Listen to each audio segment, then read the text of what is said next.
All right, y'all, we give praise, esteem, and honor to the living Alahym in the name of Yahushua HaMashiach this day. We pick this up in John chapter 5, verse 39. Search the scriptures, for in them you think you have eternal life, and there they which testify of me. And you will not come to me that you might have life. I receive not honor from men, but I know you, that you have not the love of Alahym in you. I come by Abba's name, and you receive me not. If another shall come in his own name, him you will receive. How can you believe which receive honor one from another, and not the honor that comes from Alahym only? Do not think that I will accuse you to Abba. There's one that accused you, even Moses, in whom you trust. But had you believed Moses, you would have believed me, for he wrote of me. But if you believe not his writings, how should you believe my words? Well, hallelujah for Yahushua. Let's come over here to Genesis chapter 1, verse 25. From Genesis 1 and 25 to Romans chapter 8.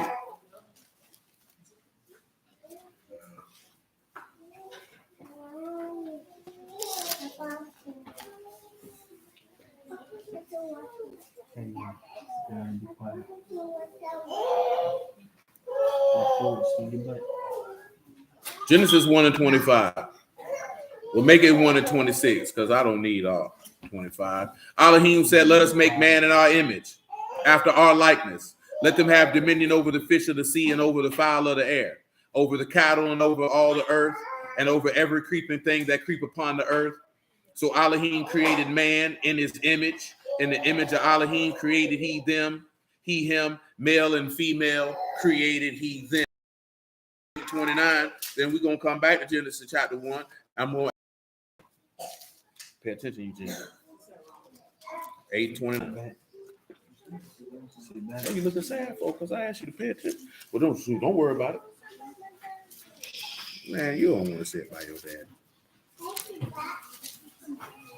That's the cat. Matter of fact, you can make it Romans chapter 8 and verse 18. Stop the cat.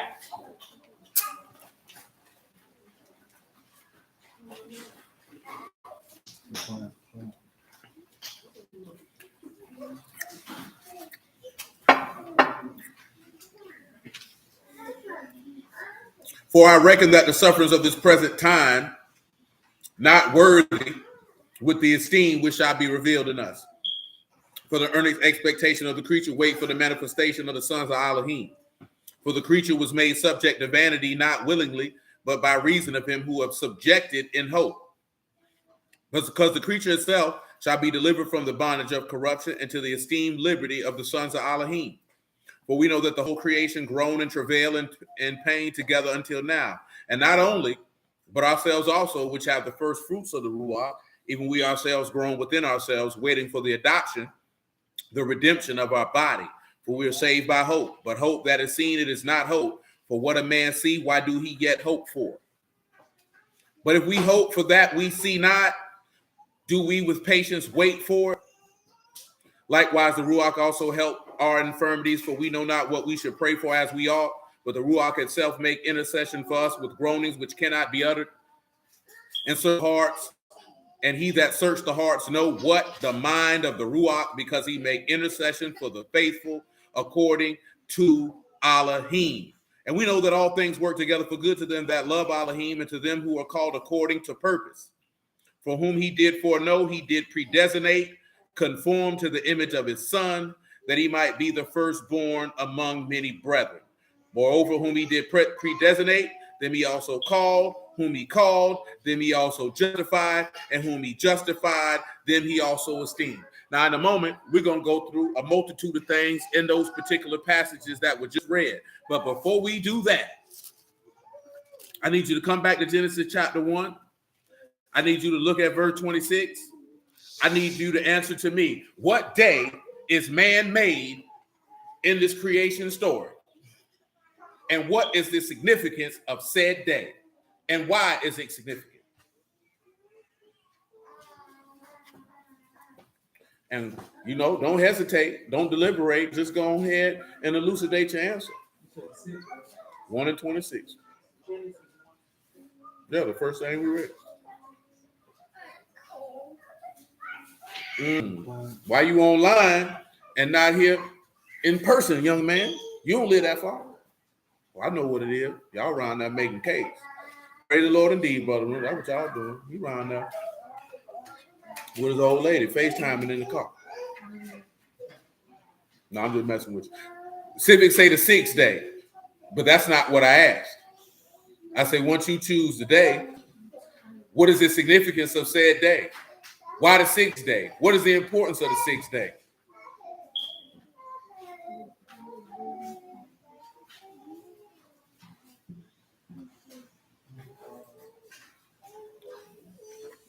All right, I'll give y'all a second.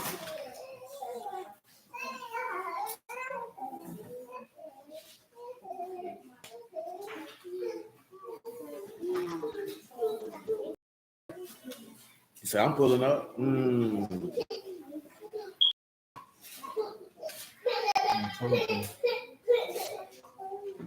be all right. You're not cold. It's not cold. The air ain't even on you, Jim. You cold. You had a Klondike bar before you came in here? No, you did. He ain't had no ice cream. Not before you came over here.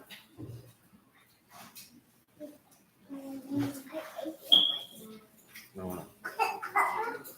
Y'all don't know why the 6th day is important? The 6th day he completed great and everything. But why is the 6th day important? That's what I'm trying to see if y'all can follow me. Glove, go get the door for me, please, sir, if you would.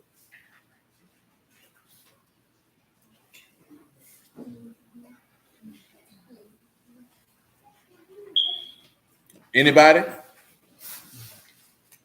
just think about the Lord, they go out and get everything before the Shabbat come in. You say for the Shabbat? Well, don't worry. I'll share with you in a moment. But before I do that, let's come back to Romans chapter 8. I should have known you came in here with her. That's why you were late, huh? Or was he the reason why you late? Who fault is it? Put your hands in your shirt. I don't care. You gonna keep on? You ain't gonna be allowed today. You looking great. My own belt. This nigga think I'm somebody to be played. Give a nigga some doggone privilege. They don't respect him. They don't respect him. Look at you. You laugh. You're supposed to laugh. Let's come over here in Romans 8 and 18. Now, when he say, I reckon that the sufferings of this present time are not to be compared with the esteem that is revealed in us. That's a different conversation. We're not touching that conversation right now. He say the earnest expectation of the creature wait for the manifestation of the sons of Alahym. So this is what I need one of you gentlemen to do. I need somebody to look up earnest expectation. In the Greek, earnest expectation.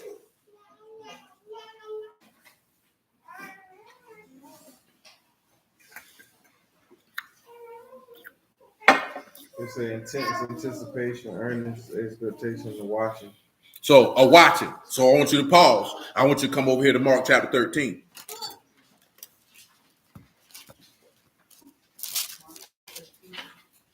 I want you to come over here to Mark chapter 13. And we're going to pick it up at verse 24. Mark 13 and 24.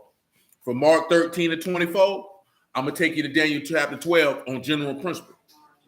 And from Daniel chapter 12, I'm going to take you to Isaiah 27 on general principle.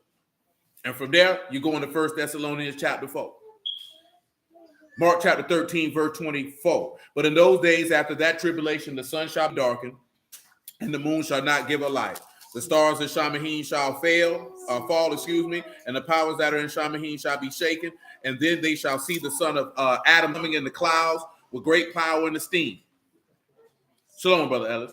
Then shall he send his Malachim and shall gather together his elect from the four winds, from the most part of the earth to the uttermost part of heaven. So let me pause since he didn't already said it. Come on to Isaiah 27 right now.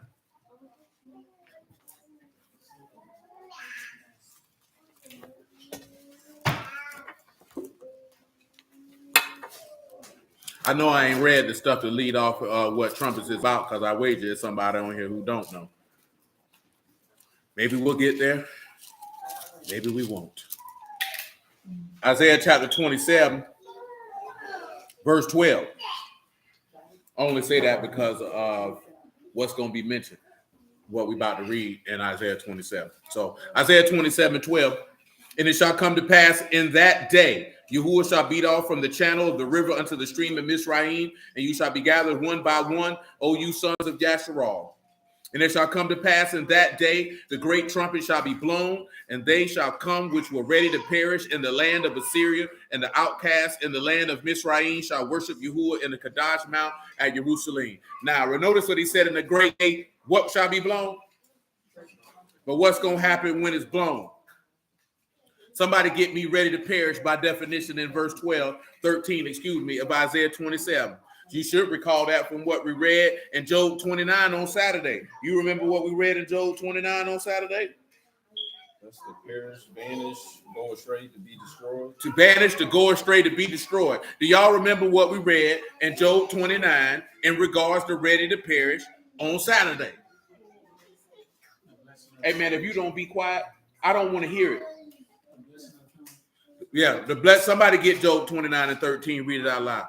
Be quiet. It said, the blessing of him that was ready to perish came upon me, and I caused the widow's heart. So the blessings of him that was ready to perish. Where did we read about the blessings of him that is ready to perish at the Sabbath that just passed? Oh, y'all forgotten? No, we did not. Y'all don't recall? It ain't been that long. Somebody get me Genesis 49 and 24 with haste. Yeah, just want to see the Joseph.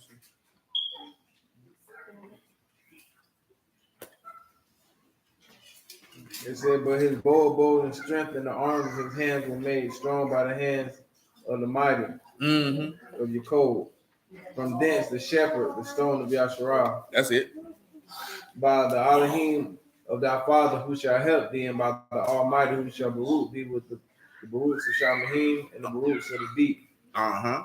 And that life. Remember you say that he'll bless you with the blessings of where? Of Shamahim. And the deep. Remember what the deep was? That was the abyss. Grave.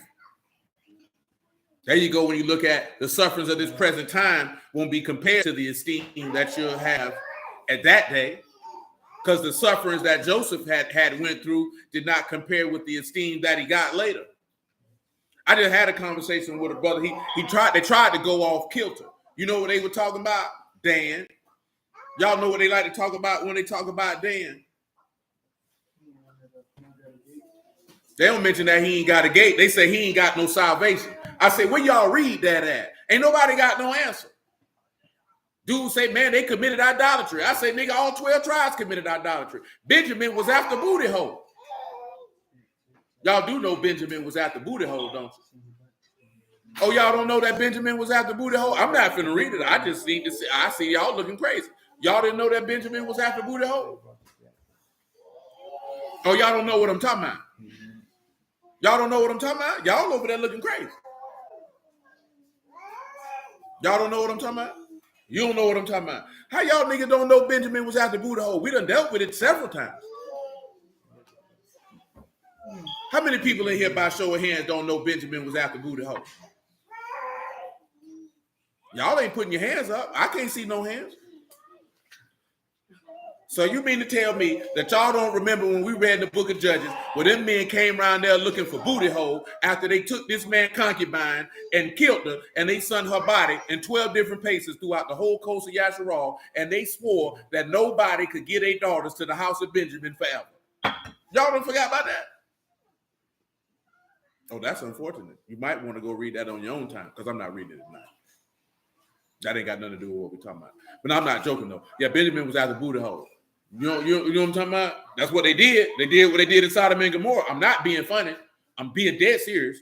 When the doggone the priest from Muffin hand is raised, Muffin don't come to my house. Because you supposed to know.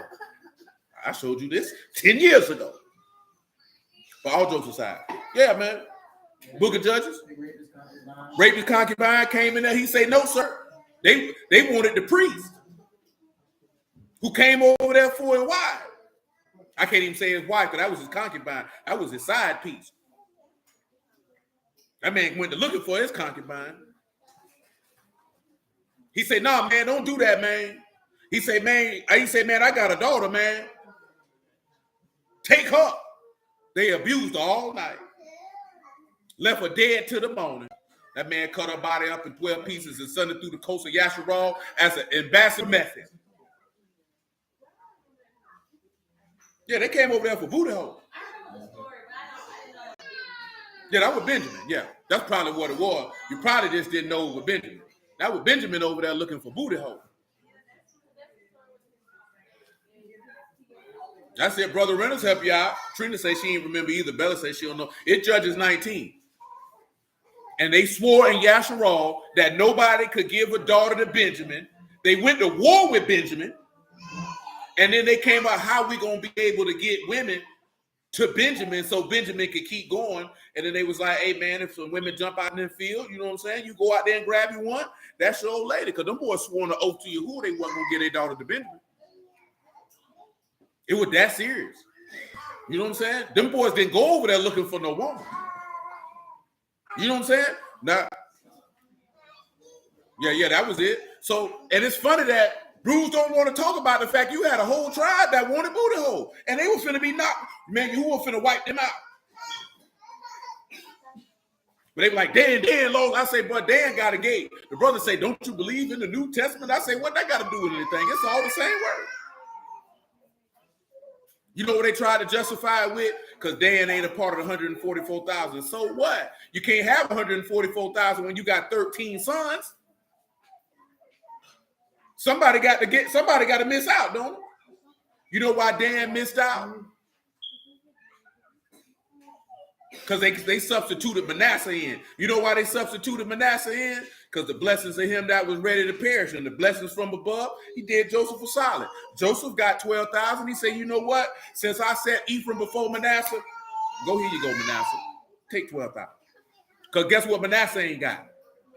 A gate. Manasseh got a gate. But guess who do got a gate? Dan. So guess what? Even swap, no swim. Shalom, man. Just even swap, no swim. I say, bro, if you say Dan gonna get is eliminated, guess what you just said Yahuwah did?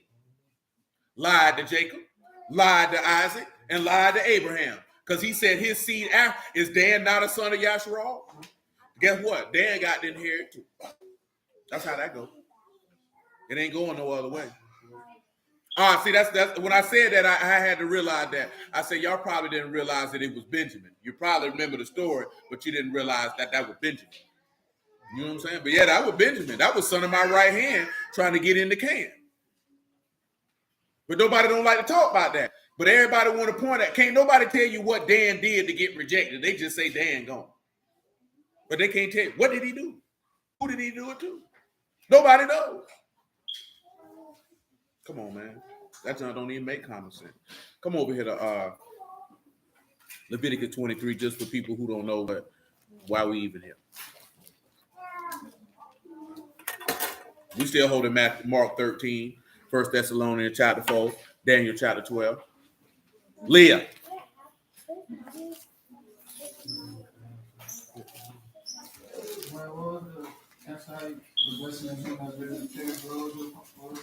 Oh, I just wanted to make sure that y'all remember that. Oh, you want me to see your face?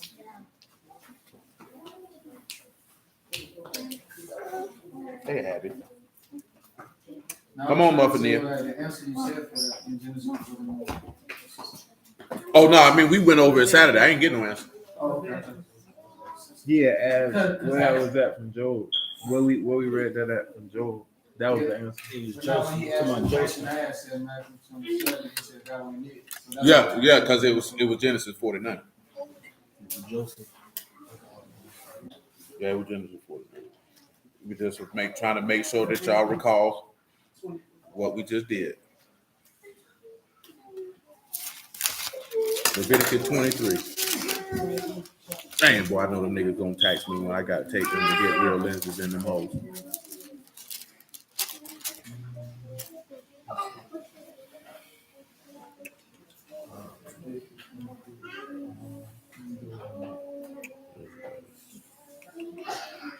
23 and 23.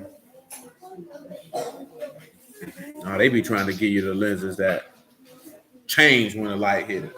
Them hoes expensive. What you go get? Nah, my regular lens is about $200. Like these, I think those like gonna be like $400-500. It's a little business. Don't even be the size. It be the type.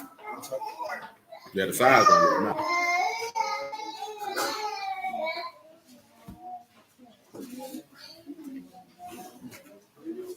At this point, I need to keep as much light out my eyes as possible. Leviticus 23 and 23. Yahuwah spake unto Moses, saying, Speak unto the sons of Yasharal, saying, In the 7th month, in the first of the month, you shall have a Shabbat, a memorial blowing of trumpets, a Kadash convocation. So I read that. Now I need you to tell me, why is trumpets important? Why is it even being remembered? What is the purpose of having a memorial of the blowing of trumpets?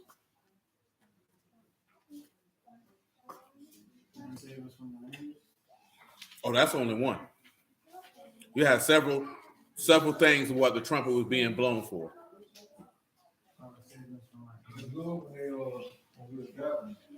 That is correct. You have trumpet being blown when you assemble at the door. You have a trumpet that'll be blown as an alarm. And when you go to war with your enemies, you'll blow an alarm of the trumpet, and Yahuwah will be remembered. And you will be remembered before Yahuwah your Alahym, and you'll be saved from your enemies. And verse 10, just so you know, in the days of your gladness and your solemn days, in the beginning of your months, you shall blow with trumpets of burnt offerings, sacrifices, peace offerings. It may be to you for a memorial before your Alahym, I, Yahuwah your Alahym. But notice the key thing, right? When the alarm is blown, you'll be delivered from your enemies. Now, we just read Isaiah 27, where it discussed that. Yeah.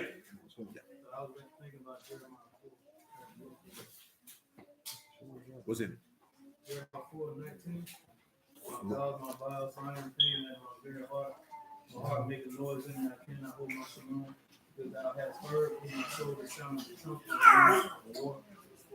Now, yeah, now that'd be something different. As for, no, I'm talking about he correlate, but I'm talking about what we discussing tonight. But what he correlating, he's saying it as an alarm of war, because that's what they blow the trumpet for. That's why he said to lift up your voice like a trumpet. Shalom, Brother Shaul, and warn the people from their sins as an alarm, because you at war for your soul. See, when we was on that on Clubhouse earlier with them brothers and they were talking about Satan, and I was just telling them like they talking about, it's like, dude was like, you trying to say Satan is in league or in cahoots? That was his exact words. With God, and I'm like, I don't know if I done told you this before, but I'll make mention of it right now. You know what Satan's job is? His job is to tempt people. And you know what Satan loves? Satan loves his job. He love to go do it. He love to go size and try people to get people to go after they lust. He enjoys his work. He know he going to hell later for his work. He know he going to be tormented forever behind it, but he does not care. He relishes it. He enjoys it. He desires to do it. He has an utmost joy in fulfilling God's will for him, because Alahym himself cannot tempt man with evil, but Satan can. Yes.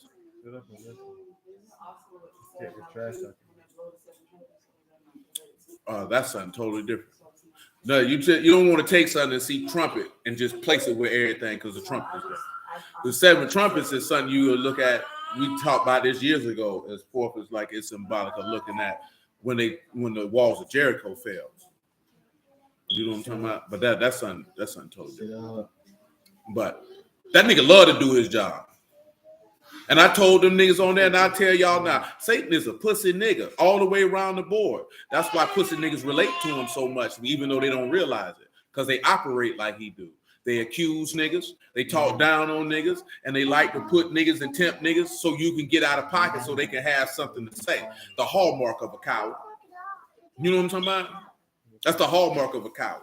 That's the hallmark of a weak, weak man who has no accomplishments, no discipline, no execution for him to stand on his own. All he wants to do is see the fall of others, but he know he can't outright attack him on his own, so he has to try to get you to go after what it is that you desire. That's why when you look at Mashiach, and the brother said something too, and it's right, because you mentioned like resist the devil, he'll flee from you, but you know what come before that, right? Somebody get James chapter 4. Get James chapter 4, man. Take off at verse 1 if you would. Well, you act like you in jail, son. That's how them niggas sleep on the floor of jail. Sit up, man. You ain't in jail. You at the house. You chill. From whence come wars and fightings among Where you? do wars and fightings come from amongst you? Not hence of your lust that war in your members. They come from the lust that's in your body. You lust and have not. You desire and you ain't got nothing.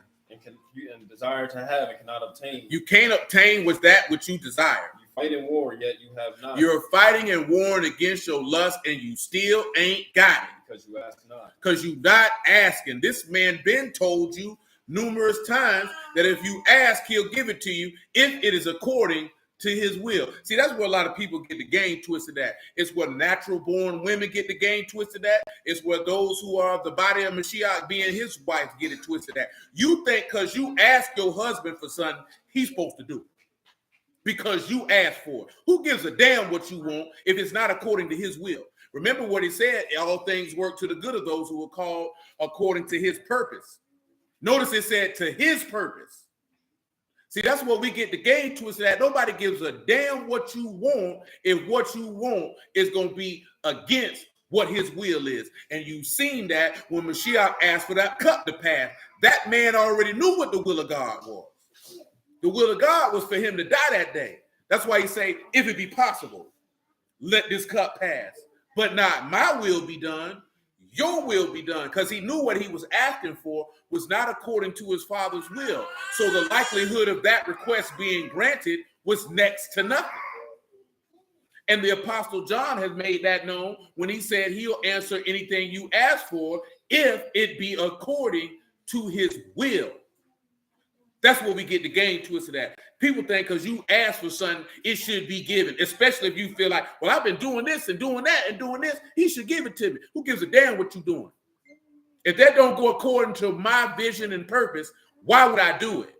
Because you believe that your desires should trump the will of Alahym or the will of your husband, if you would. You think that should come before that. That's selfish on your behalf. That means that you would be like them kings who did what was right in the eyesight of Yahuwah, but not with a perfect heart. Because the minute you don't get what you want, you're going to act a fool.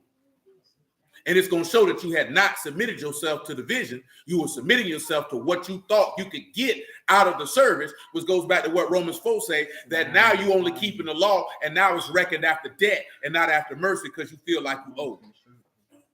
I did this, so you ought to give it to me.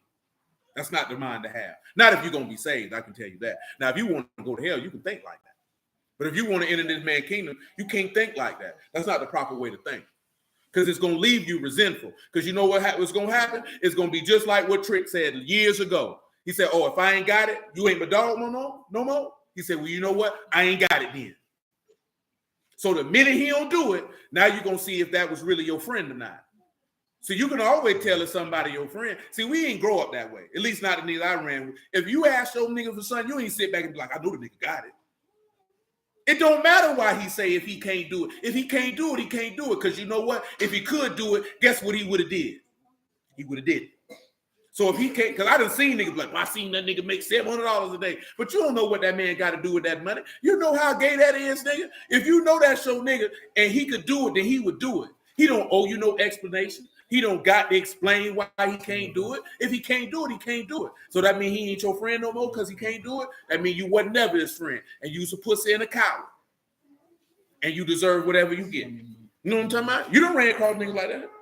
Now you could have did something for this nigga 1,000 times. And the one time you say no, you was the worst nigga on earth. You was a buster. And I would no longer be friends with you. Because you wasn't never my friend. You was only friends with me when it was beneficial to you. Because now nigga go talk bad about you. Man, that nigga think he this and he think he that. Why you say that, bro? Man, I asked that nigga for $40. Man, that nigga told me he ain't had it. I seen the nigga with $1,000 in his pocket. Nigga don't know that could have been your rent money. Your rent could have been $900. All you had was $100 to get you through 7 more days. But he just seen the cash and felt like you had it, so you ought to did it. That's what little churn do. That's what women do. Grown man ain't got no business doing that. Little nigga, he don't owe you no explanation. You know what I'm talking about? But guess what the text say? What you owe somebody. What you owe him, Doris? What? You don't know. What you mean you guess?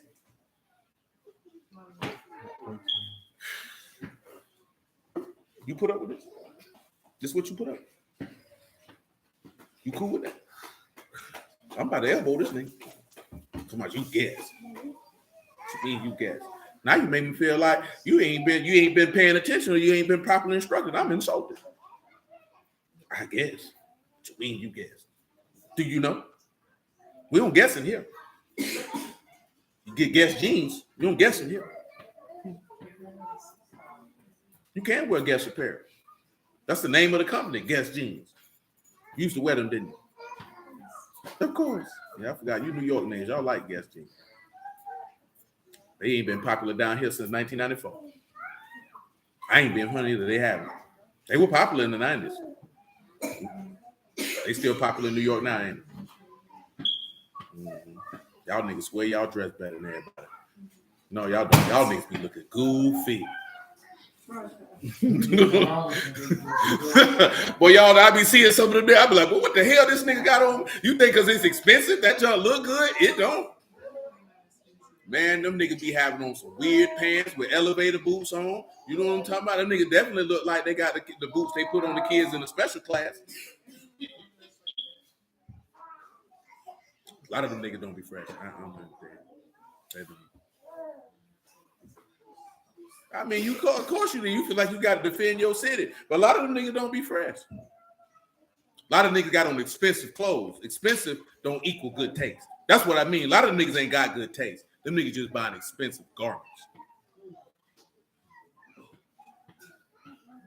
Mm-hmm. See, niggas think expensive garments mean that looks good. And it don't. It don't. It really don't. Them niggas be looking weird. But hey, that's the style of fashion. Because everybody who follows fashion looks weird. The niggas definitely look like they'll mess with a tranny. I'm dead serious. You know what I'm saying? I'm dead serious. And I ain't just saying that because it's New York. Because they feel like because of course you know, who are all the fashion designers? They sodomites. And where does fashion emanate from? LA, New York, Paris, and London. And they had niggas around here looking like sweet booty faggots on a regular basis. Homosexual men are giving niggas clothes to wear. And niggas wearing it.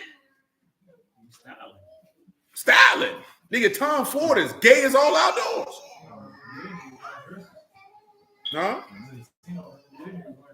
Yeah. Come on, man. Straight up and down. There you go. I see that, Bella. Come on, right? So let's come over here to Daniel chapter 12. There was a time niggas up your way with friends, but see, now they done changed the whole style of clothing, and that just ain't right. One area you can see them niggas in LA ain't get with it. Like this here, man. I seen nigga day, man. Nigga pants so doggone small, nigga shoes so doggone big. Them niggas look weird. Your shoe this long, your pants this slim. Nigga got an oversized shirt on, bought a box t-shirt with some little pants and some long boots on. Nigga look like he finna kill all the roaches. You know what I'm talking about? That's just all across the country. They ain't just your city. All the niggas look like that. Come on, you fresh. I got on Alexander McQueen. You let a nigga trick you out your money, putting on a $1,500 t-shirt. Nigga, you look like a sissy. A po-hobo sissy at that. It ain't right. Kanye West look like something off a video game every time you see him. Nigga spend all that money on that junk. For what? You looking like, shoot, I buy it. That's unfortunate. Daniel chapter 12, verse 1.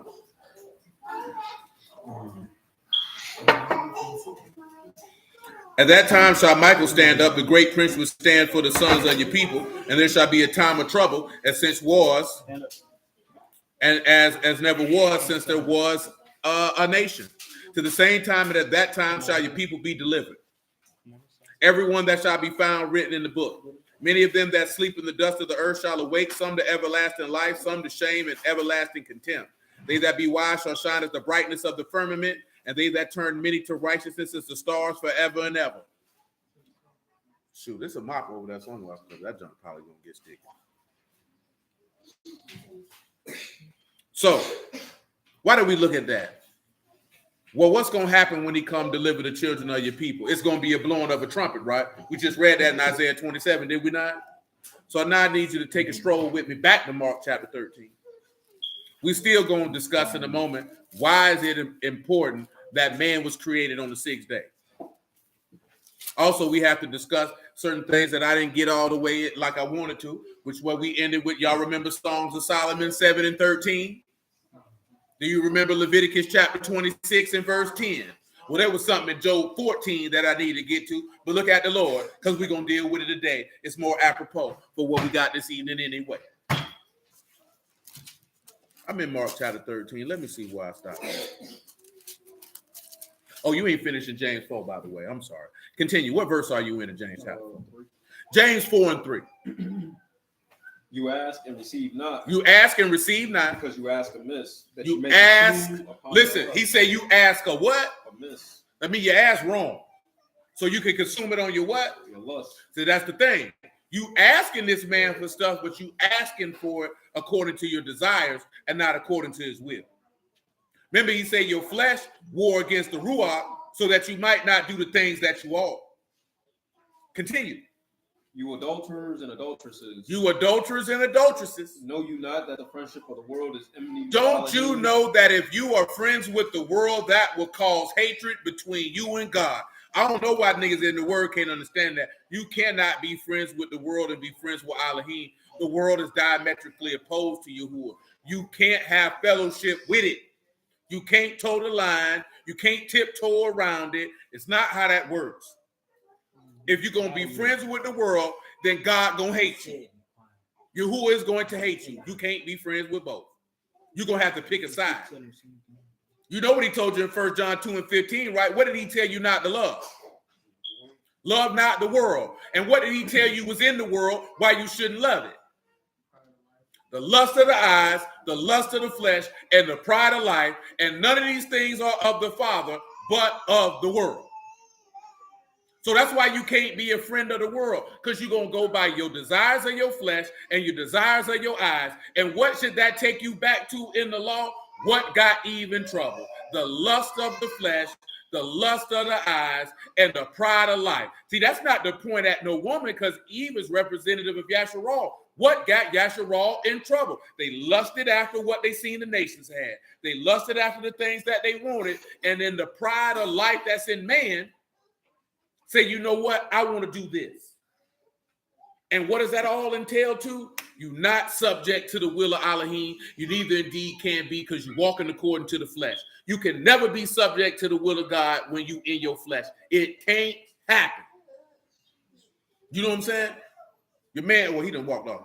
The young brother who came over here one time, he shared what dude said, you know, and I understood his point. What dude was like, some men don't deserve submission. And now his point was, some women gonna see that and be like, see, I ain't gotta submit to a man. See, this is what I'm gonna tell y'all what men get in the problem with. Who gives a damn what she got to say? If she say she ain't gotta submit to a man, you know what that tell you to do? Don't fool with her. You know what niggas do? Try to make that woman be what they want her to be. Guess what Yahuwah ain't gonna do once he see you ain't gonna submit? He gonna stop fooling with you. I'm not going to make you be what I want you to be. You know why? Because Yahuwah is not ruled by the lust of his flesh. So he is not concerned with fulfilling a desire. See, men are concerned with fulfilling a desire. So that's when they try to do things with people that it should not be done. Because we've had this conversation plenty of times. A lot of men are not deserving of submission. And you know why they're not deserving of submission? Because you don't even have power in your own life. You ain't submitted to God. You ain't even submitted to your own will for yourself. Let's just put Yahuwah to the side. You ain't got no power to submit to yourself.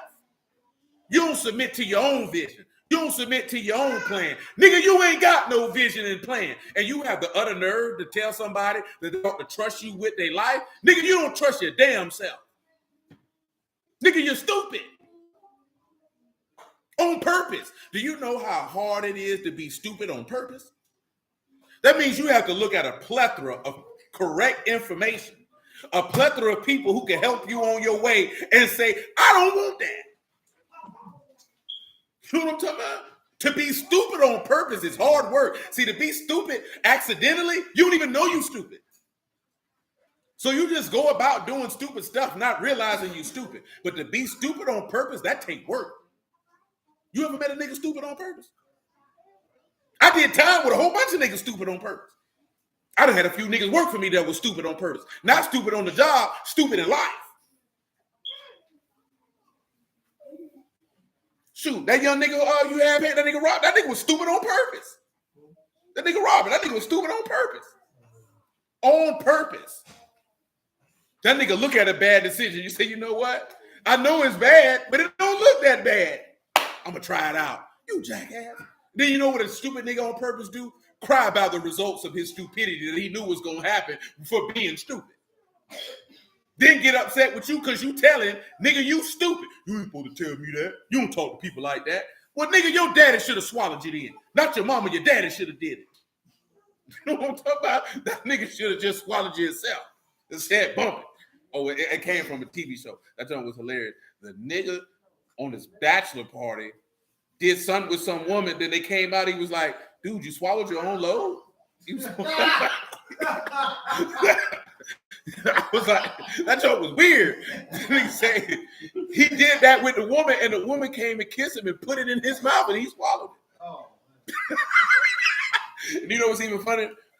We were watching the game. They had an ad for some drug, and they say the drug would make your gooch itch, but they used the real name for it. You know what I'm talking about? Then put at the bottom that this was the area between your anus and your genital. Boy, I'm not taking no pill that can make any part of my anus itch. I'm just gonna deal with whatever ailment I got, because I don't care at that point. Because niggas gonna think I ain't wiped myself clean. I can't walk around here scratching like that. I'm sorry I told y'all that. I'm not that part with the drug, but that junk was from a TV. That junk was hilarious. That nigga say, dude, he swallowed his own load. That's why I said that. Your daddy should have swallowed you. You don't serve nobody no purpose.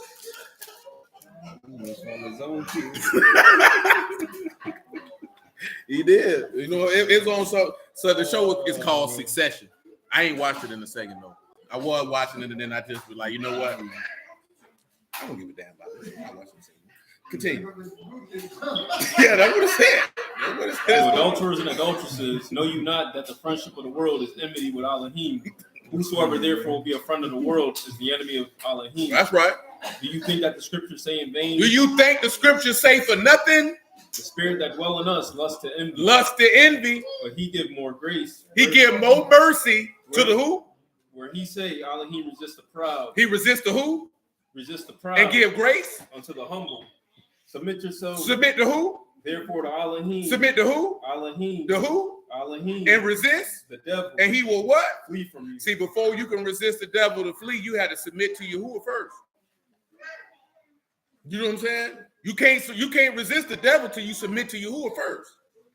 See, a lot of people try. That's why a lot of brothers fail resisting the devil, because you ain't submitted to Yahuwah first. And remember, we done talked about submission. See, niggas throw the term submission out there too lightly. To submit is to trust somebody with your life.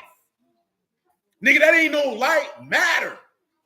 See, niggas think submission is she just do what I tell her to do. That's how you know a lot of men ain't raised by no men, because then they will understand how precious submission is, because they would also understood because they done did that with Yahuwah. Because in order to submit to Yahuwah, you got to trust him with your life. That's why Yahushua was able to resist the devil when the devil came and tempted him. He done already gave his life over to his father. So there's nothing that this man could offer him that would cause him to go against the will of his father, because I trust this man with my life.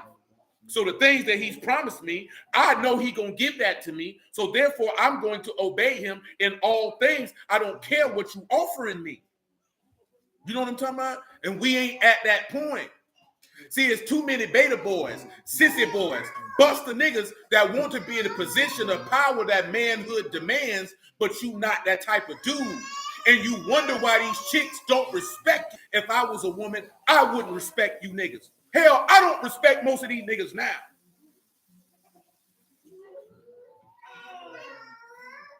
And it's not because I think you a coward or you soft. You not a man who's took control of his life. Taking control of his life ain't about how much money you got.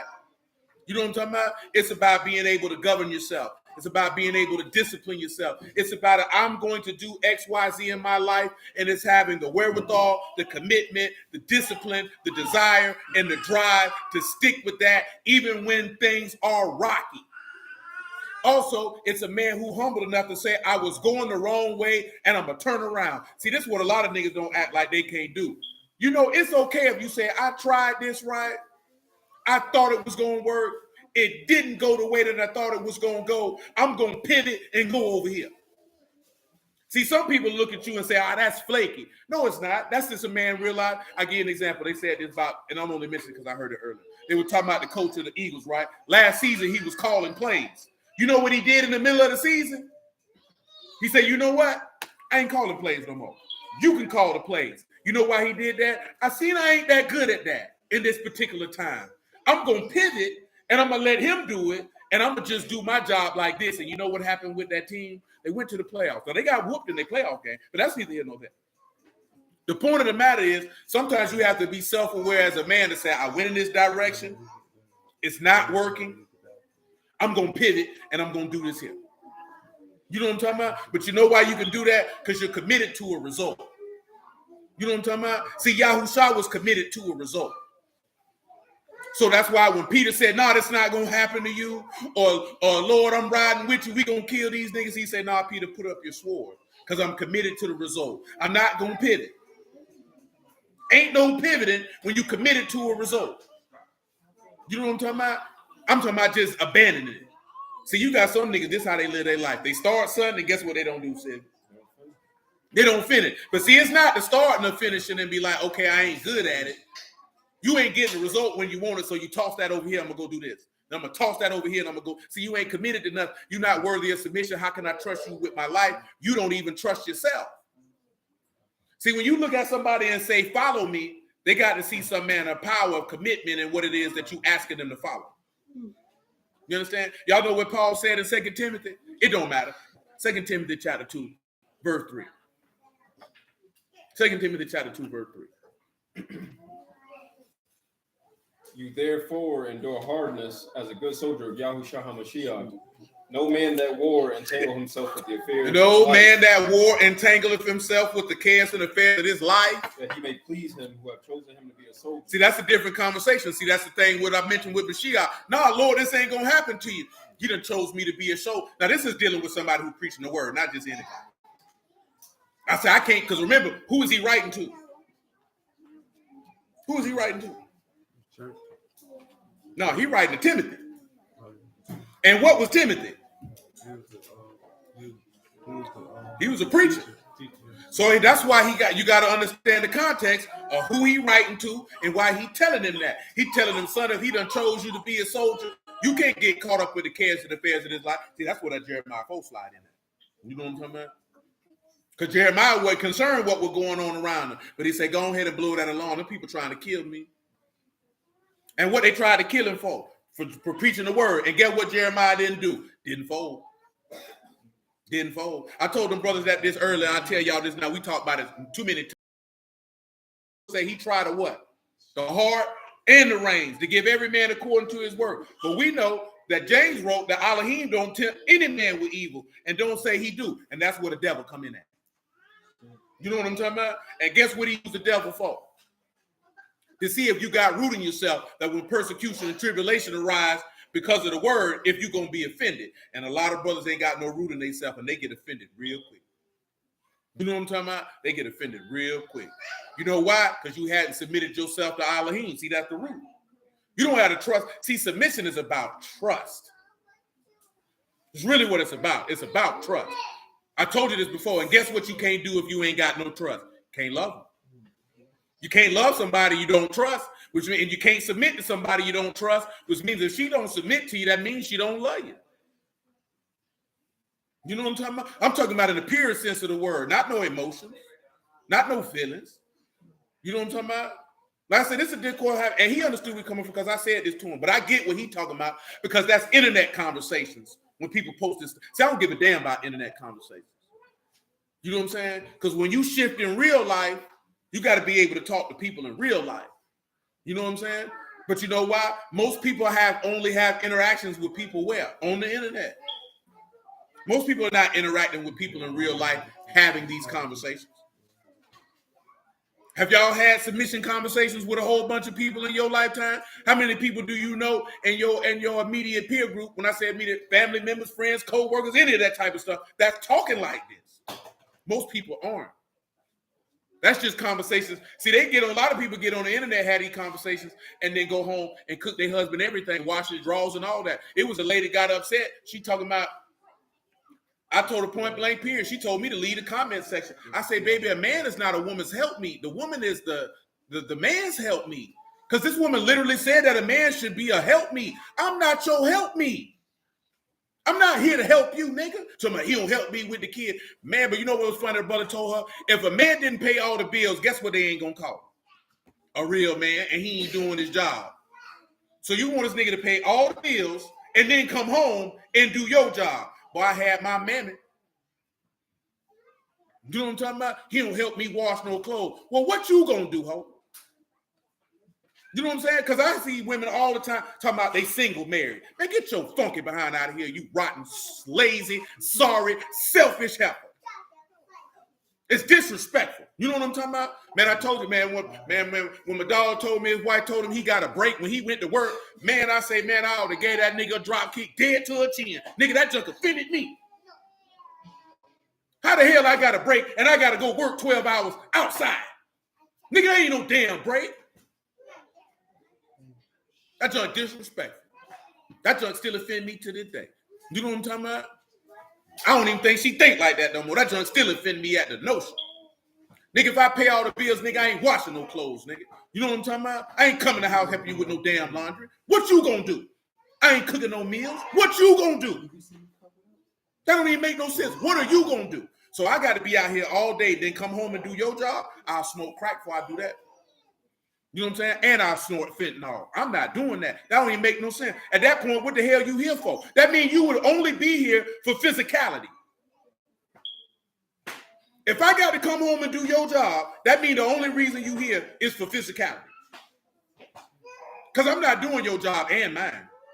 Because I'm going to be honest with you. If I was in the world and not in the word, and I had to come home and do your job and mine, I'm getting 2-3 hoes on the side. You can believe that.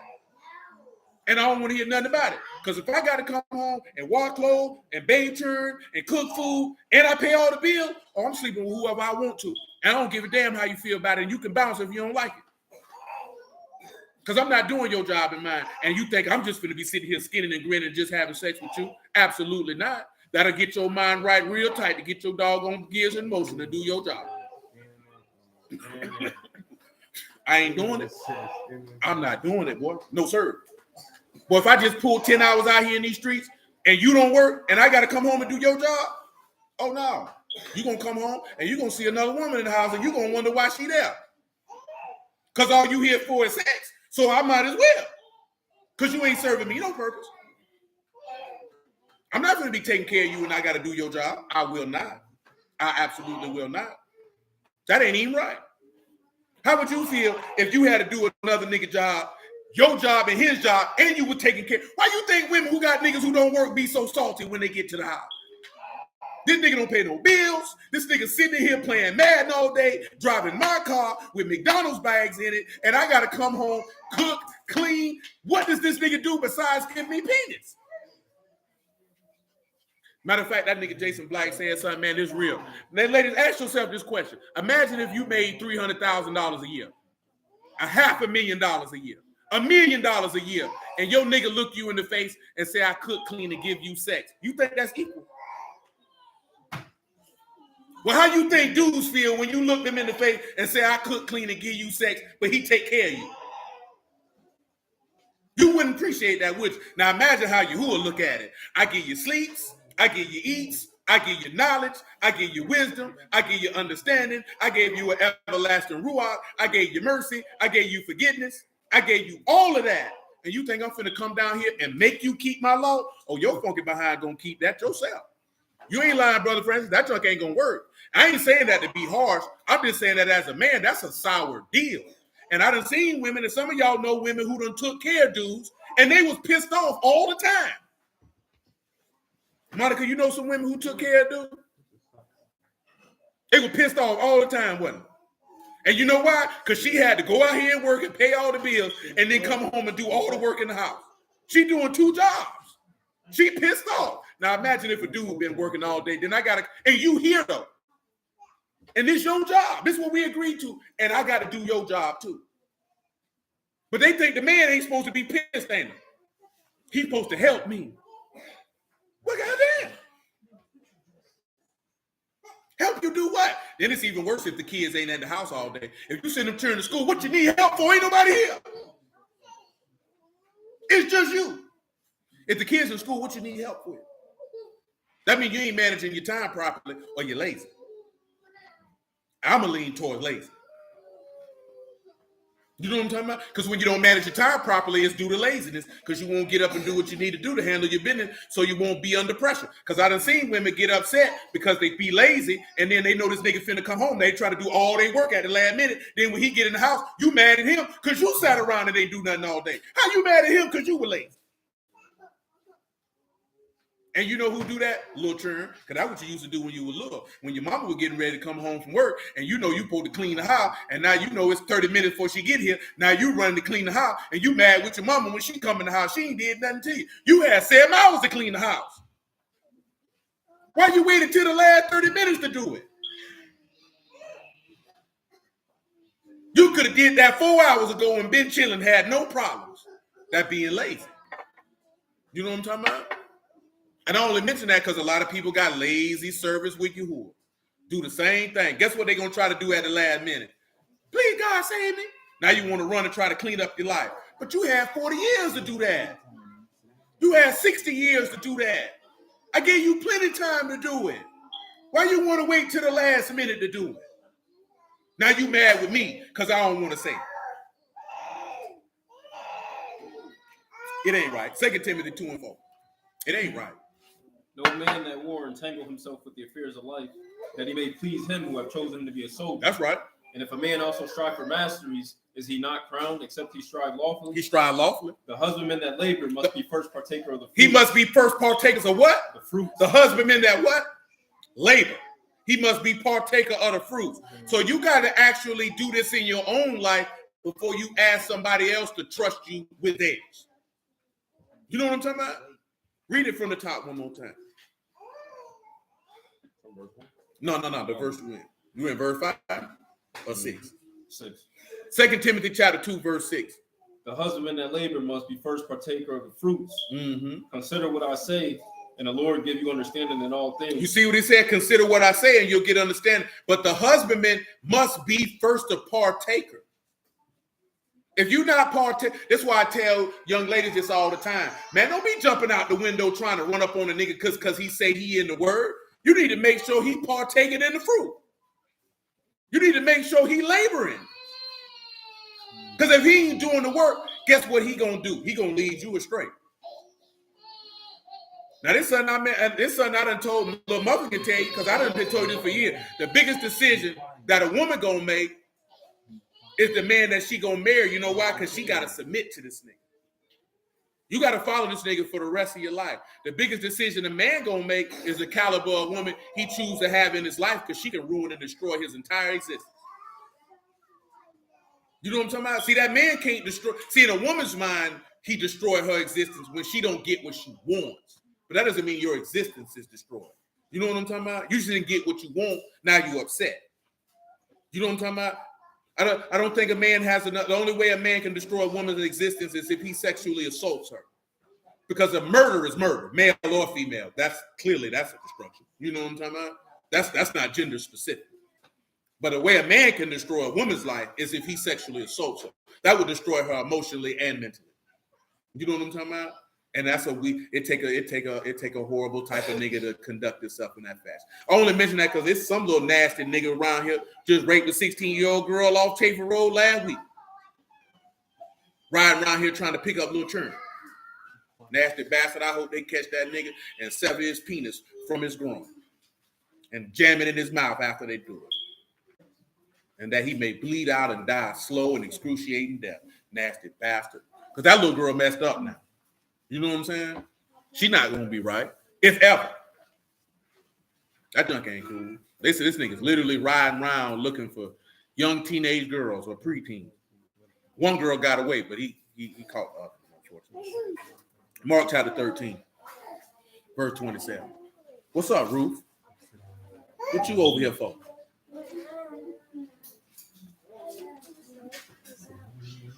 And then he shall send his Alahym and shall gather together the elect from the four winds, from the uttermost part of the earth to the uttermost part of heaven. Now learn of the parable of the fig tree when her branch is yet tender and put forth her leaves. You know that summer is near. So you in like manner, when you shall see these things come to pass, know that it is near at the doors. Truly I say unto you that this generation shall not pass till all these things be done. Alahym and the rat shall pass away, but my word shall not pass away. But at that day and hour, no man, no not the Alahym which in Alahym, neither the son but hour. Take you heed and watch and pray, for you know not when the time is. As a man taking a far journey has left his house and gave authority to his servants, every man his work, and commanded the porter to watch. Watch you therefore, for you know when the master of the house come. You know not when the master of the house come, at even or at midnight or at the cock crowing in the morning, lest coming suddenly he finds you sleeping. And I say unto you, I say unto all, watch. And just for those of y'all who don't know, when you look at that verse 34, when he said he's like a man who left his house and he gave authority to who? His servants. He noticed that he said to every man his work. That's dealing with your apostles, your prophets, your pastors, your teachers, your evangelists. These are the people who he gave authority to. You know what I'm talking about? So when you look at that, if he gave them that authority, ain't no coming to straighten nothing out. That's what I left them here for them to watch. What is the watch? That is to guard and to observe. What are they guarding? What are they observing? The word. That's why Paul say a steward must be found what? Faithful. You know what I'm talking about? And a lot of people, he didn't send you to work because you're not going to be faithful with that which is another man's, because you ain't even faithful with that which belongs to you. Now, let's go to 1 Thessalonians. Get that for me. 1 Thessalonians 4 and 13. I don't think we holding nothing up. I grabbed Daniel 12. I grabbed, 1 Thessalonians 4 and 13. That's all to it. And then we're going to get to the point of why the 6th day is important, and then hit some of those elements in Romans chapter 8 that I mentioned also. But I would not have you be ignorant, brethren. Please don't be lacking of information. Concerning them which are asleep. Don't concerning them which are no longer living. That you sorrow not, even as others which have no hope. For if we believe that Yahushua died and rose again, even so them also which sleep in Yahushua will Alahym bring with him. For this we say unto you by the word of the Lord, that we which are alive remain unto the coming of the Lord shall not prevent them which are asleep. That's right. For the Lord himself shall descend from him with a shout. With a what? With a what? With a shout. And a what else? With the voice of the archangel. And a what? With the trump of Alahym. With the who? Trump of Alahym. With the who? Trump of Alahym. And the dead and Mashiach shall rise first. Now pause. If they dead in Mashiach and they rise first, guess what they rising in? In the image of Alahym. Go ahead. Come here, Lizzie. Then we which are alive remain shall be caught up together with them in the clouds to meet the Lord. I see in you. the You air. ain't paying attention. And so shall we ever be with the Lord. Wherefore comfort one another with these words. Comfort one another with these words. Now, let's take a look at something in Romans.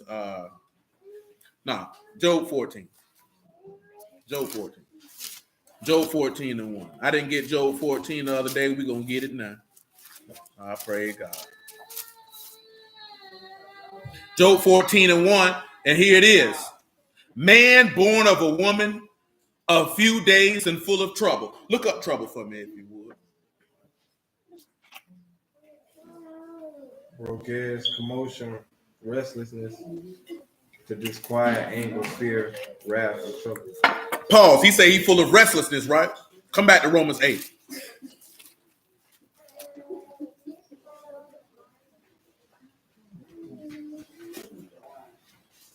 Now I'm going to read verse 20 to you again. Let's see when you see man being full of trouble. For the creature was made subject to vanity, not willing by reason of him who subjected in hope, because the creature itself shall be delivered from the bondage of corruption into the esteemed liberty of the sons of Alahym. For we know that the whole creation groan and travail in what? Pain together until now. So why is man full of trouble? Because you are waiting for a change. Let's come back to Job 14.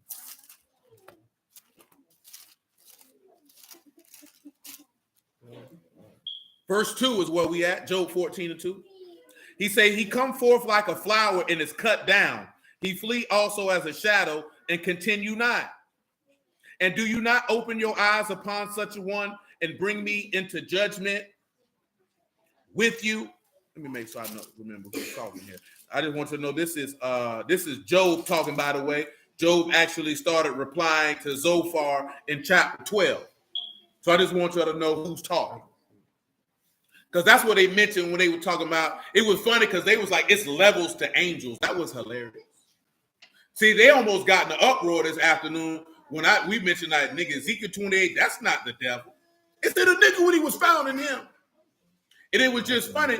It was only funny because they couldn't catch the concept of he became sin who knew no sin. And the text literally says that. Does anybody know what the text literally says that at? That he became sin who knew no sin. It is in 2 Corinthians chapter 5, verse 21. Somebody go ahead and get it, but you can pick it up at 17.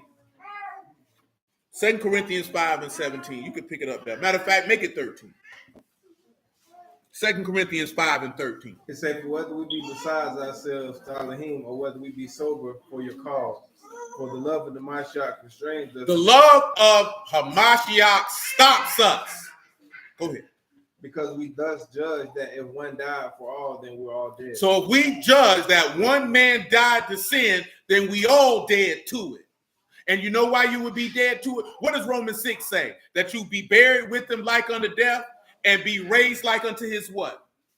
Resurrection. And if you lays right into his resurrection, then you're in the esteemed liberty of the sons of Alahym, which means you're desiring to be made in his image.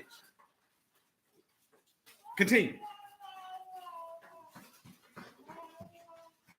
It says, and that he died for all, that they which live should not henceforth live unto themselves. But live to who? But unto him which died. You see how that go back to what I was talking about before about the submission? See, when you trust him, you'll live for him.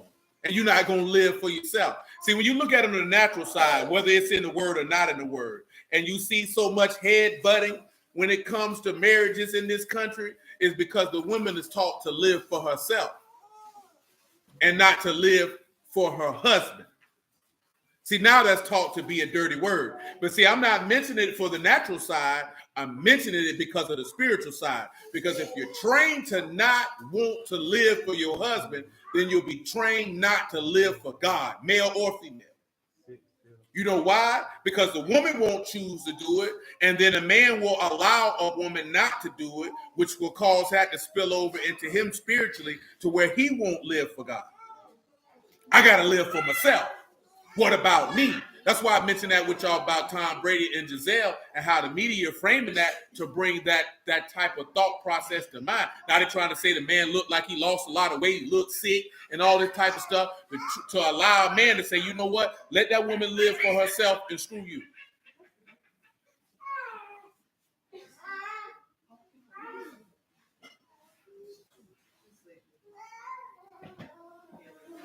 Stop lying on that baby. Lying on that baby. You over there tickling that baby. That was good. But seriously though, that's what happened. Because she said, it's my time now to do what I want to do. All I'm telling you is if you want to see how people feel about Alahym, all you got to do is see how people interact and behave with each other. That is what the word verse means when the love of many are wax cold. People don't love God. So guess what's going to happen? It's going to be a cold life out here.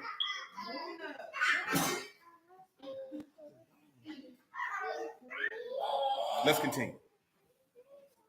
What verse are you in? 16. 2 Corinthians 5 and 16. Isaiah. Come here, boy. It say, wherefore henceforth know we no man after the flesh, yea, though we have known the Mashiach after the flesh, yet now henceforth know we no more. Therefore, if any man be in the Mashiach, he is a new creature. Anybody be in the Mashiach, he's what? A new creature. Old things are passed away. Old things are passed away. Behold, all things are become new. New. What did we talk about last week with that Songs of Solomon 7 and 13? New and old store, right? A fresh thing, right? What did we see in Leviticus 26? You'll get old and new store. See, a lot of brothers want to hold on to the old because they don't want new. What did we read last week? Also in Luke 5. He say some men straightway don't desire the new wine. He say, what's better? The old is better. Somebody get that Luke 5 for me real quick, man. Who over there making all that noise? That Muffin Man? Come on over here, Muffin Man. Come on. Go ahead. Luke 5, man. Give me about 34. And he said unto them, can you make the children of the bride chamber? Okay, give me 37.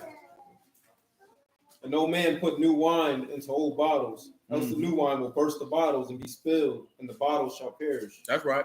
But new wine must be put into new bottles. That's right. And both are preserved. Preserved. No man also having drunk old straightway desire new. He don't straightway desire new. For he say the old is better. That's how you sitting back looking now. See, people look like they want that old covenant, man. Even when we were talking today, them boys was ready to fight. You saying ain't no mercy in the law? Brother, we just esteem faith over the law because the new wine is better. But see, you straightway desire the old. You desire the old. What a man, I say, man, ain't no eternal life attached to that old, man. You ain't got nothing but some land and length of days. If you're lucky, he give you 80, 90 years on earth and you got some land. But that's old wine. We want new wine that got eternal life to it. That's better. Man, that jump was funny. The dude literally said today, man, he said, mercy is in the law.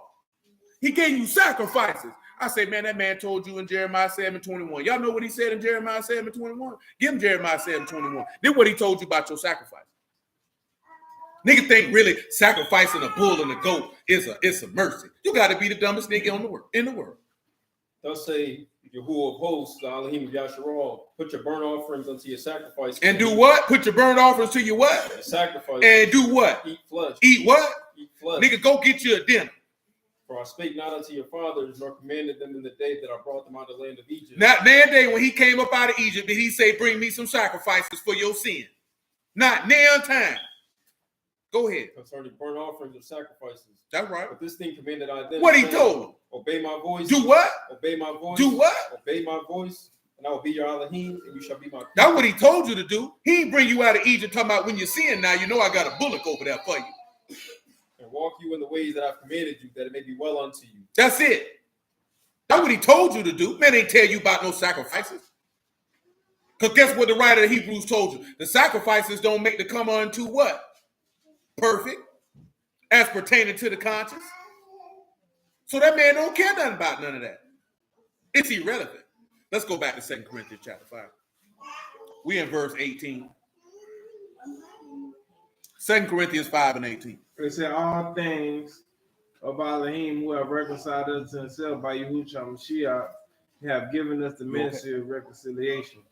To wit, that Alahym was in the Mashiach reconciling the world unto himself. That's right. Not imputing their trespasses unto them. That's right. And have committed unto us the word of reconciliation. Mm-hmm. Now then, we are ambassadors for the Mashiach. And we beseech you. As though Alahym did beseech by us, we pray in the Mashiach's stead that ye be reconciled to Alahym. Uh-huh. For he hath made him sin for us who knew no sin. Who knew no sin. That we might be made righteousness of Alahym in him. See that what he said he became? Now hold on. Let me show you another. Let me ask you this here, right? Matter of fact, Civic, get me Psalm 69 and 4. And then I'll ask the question after that for y'all to remember instances in the text where this happened.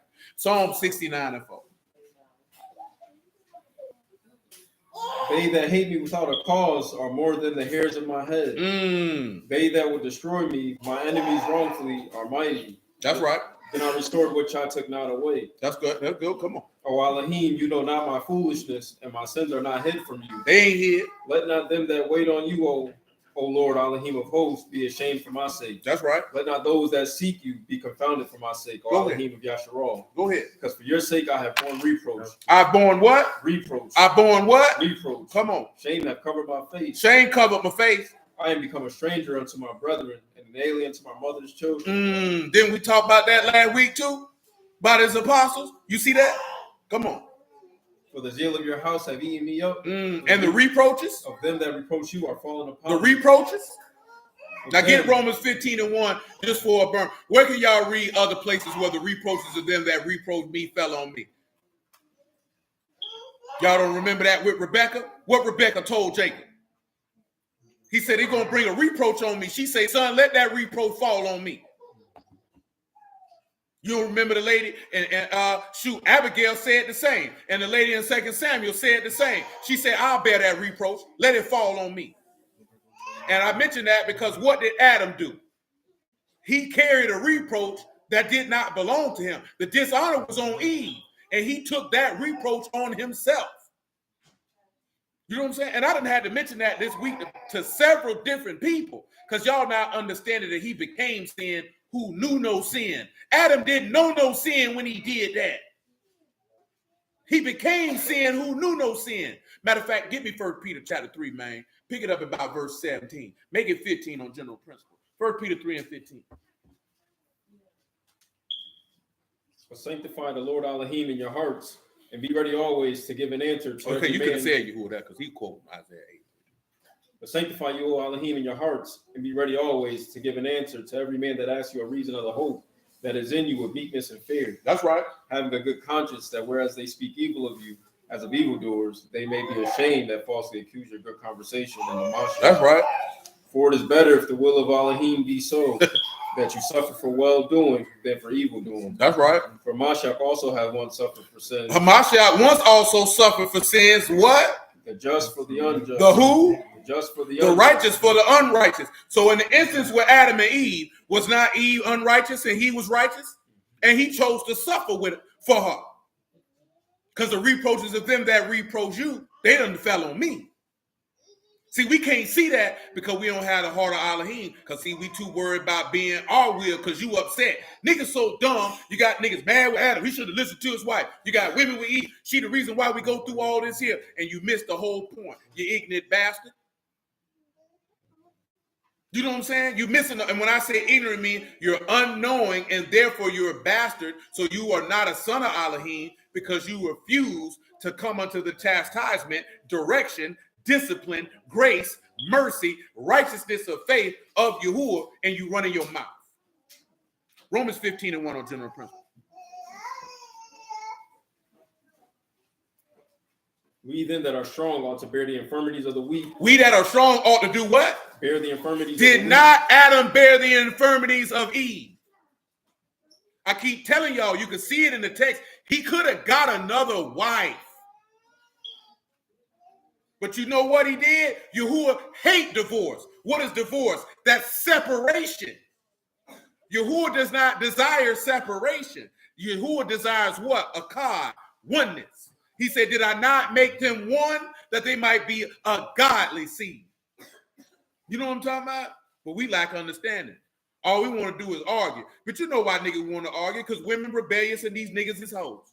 These niggas hoes because they done let a woman, she broke their heart, and now he been around here crying about women ever since. Stop being a beta male sent mangina, a lame, a sucker, and green as a pool table. I mean, square as a pool table and green as the carpet. Stop being a lame. Stop messing around and be a man, and you won't have these problems. You know what I'm saying? You got women picking up bum niggas.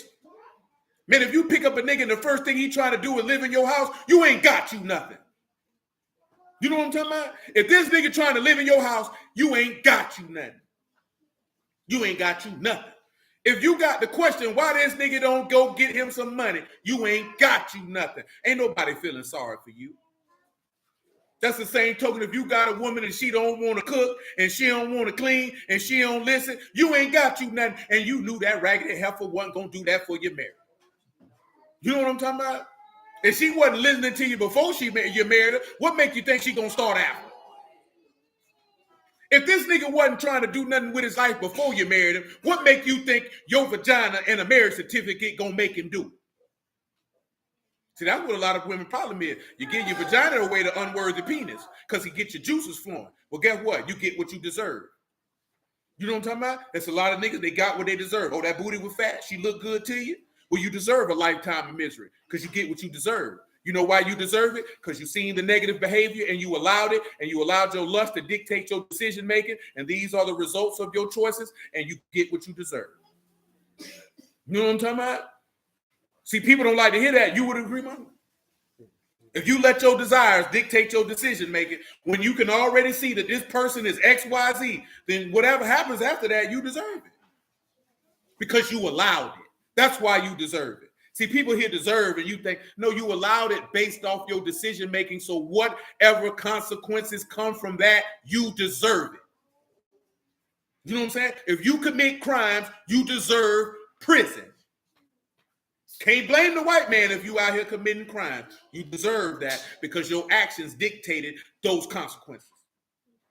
See, and that's why it's important. That's why I told you plenty of times you can't have no family without a father, because your mama usually not going to tell you that you deserve the consequences of your choices. You deserve every bit of it. Every ounce of it, you deserve it. You know why? Because you knew those consequences would come, and you didn't wait it out, and you chose what felt good in the moment, and then think somebody's supposed to feel sorry for you when it don't go the way that you wanted it to go. Well, that's what happens when you ask amiss, because you ask to consume it upon your lust. You get nothing. That's what you deserve. You know what I'm talking about? That's what you deserve. Now, guess what? If you choose to go against Yahuwah, guess what you deserve? To go to hell. You know why you deserve it? Because your actions dictated that that's what you wanted. But see, don't nobody want to tell nobody that, because we got to make people feel good on the inside. You used to have a lot of people used to tell you what you want to hear so you could feel good about yourself. Let me tell you something. You know when people telling you what you want to hear, because you rarely have a situation where they give you an opposing point of view. And when I say an opposing point of view, just a differing perspective for you to maybe you should look at it like this here. If everything you ever brought to them and they say, yeah, you should do that, they just telling you what you want to hear. And you ain't got you nothing. You know what I'm saying? When I say that, meaning that they don't ask, like, yeah, you should just go do that. Like, you like, yeah, I want to smoke crack. Sure, go smoke it. Enjoy yourself. You know what I'm saying? But you know, when you're young, you don't pay attention to that. You know what I'm saying? You thinking, yeah. Whole time they don't care nothing about you. You know what I'm saying? Most people who tell you, go ahead and do that, they hoping it blow up in your face so they can talk bad about you when they do. Remember what he told you in Luke 13? That about the building, you know what I'm talking about? You know what I'm talking about? Or it's Luke 14, actually. Get it for him, man. Luke 14 to 21. It's Luke 14. Yeah, it's Luke 14. Luke 14 and 20. So that servant came and showed his Lord these things. Then the master of the house, being angry, said to his servant, go out quickly into the streets and lanes of the city and bring in Dang it. No, I just got you a little too high.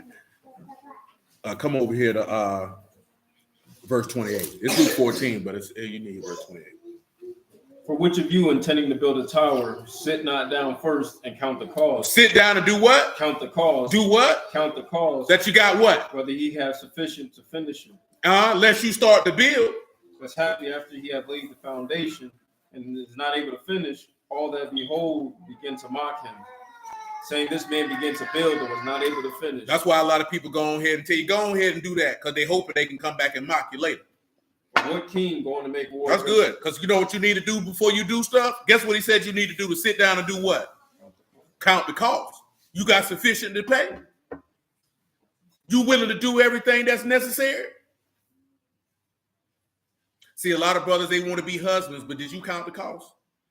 A lot of women want to be wives, but did you count the cost? A lot of people have reckless sexual intercourse. Did you count the cost of being a parent?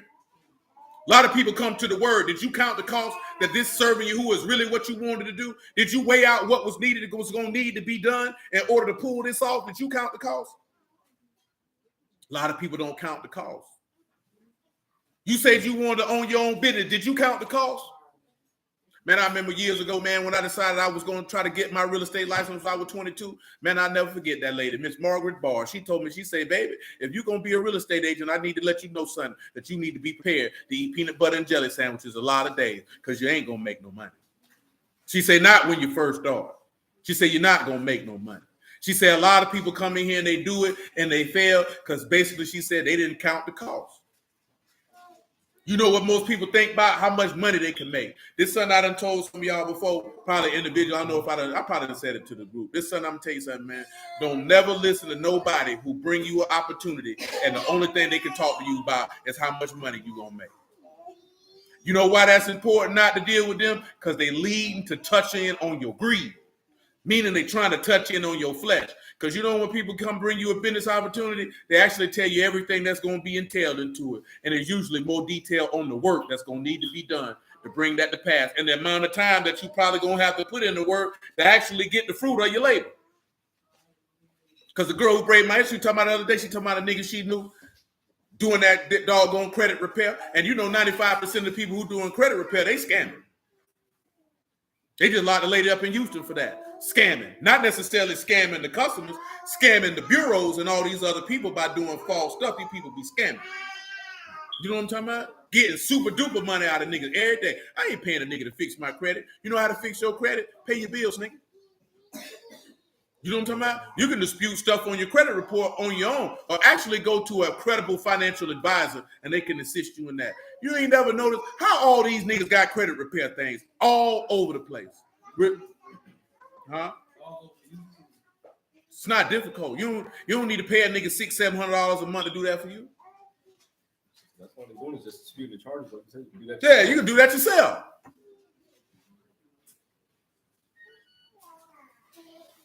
But people don't want to do that. Come out to Job 14. Muffin Neal.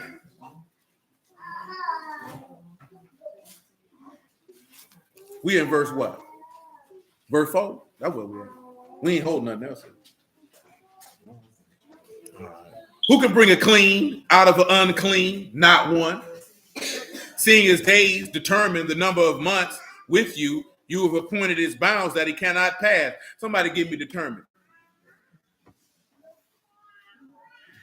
His days are determined.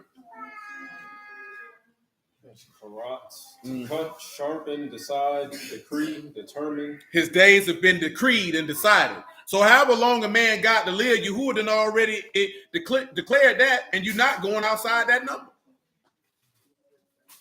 Verse 6, turn from him that he may rest till he shall accomplish as a hireling his day. Now, let's look at that. Look at he may rest. I'm going there for a reason because I'm working towards something. Kadal. To stop. To stop. Desist, forego, to cease to be. To cease to be. To leave undone, forbear. So he say turn from him. What turn from him say? Turn is to look at or to regard, gaze at, or know. So he going to regard a man till the man has ceased, till he shall accomplish as a hireling in his day. Verse 7, for there's hope of a tree, if it be cut down, that it will sprout again, and that tender branch thereof will not cease. What should you be able to ascertain from verse 7? Not just that. That answer there is insufficient. Because anybody can say that. And I'm only saying that because I wanted you to train your mind to two reasons. One, if you had to defend the faith. Two, if somebody was to disputing if you said that was a Mashiach. And we didn't finish Romans 15. That would have won. Praise the Lord. Run that Romans 15:1 for me one time. We then that are strong ought to bear the infirmities of the weak. That's right. And not to please ourselves. Not to please ourselves. Let every one of us please his neighbor for good to edification. That's right. For even a Mashiach pleased not himself. Even a Mashiach did what? Pleased not himself. Adam didn't please himself. But as it is written. As it is what? As it is written. The reproaches of them that reproach you fell on me. Now come on back over here and think about that. He said there's hope of a tree. Give me the definition of hope in this passage. Then we just read that earlier. If we can see it, then we don't hope for it. But if you hope for it, guess what you're going to do? Wait. Tikvah, that's expectation. Y'all know the word tikva, that's expectation. He said there's expectation of a tree if it's cut down. Give him the definition of cut down. Karath, to cut off, cut down, cut off a body part, cut out. Cut out, and I give him the definition of sprout again. Bro, kalav, that is to pass on or away, to pass through, pass by, go through, grow up, change, to go on from. To grow up, and also what? To change. Now let's look at the next thing. Tender branch.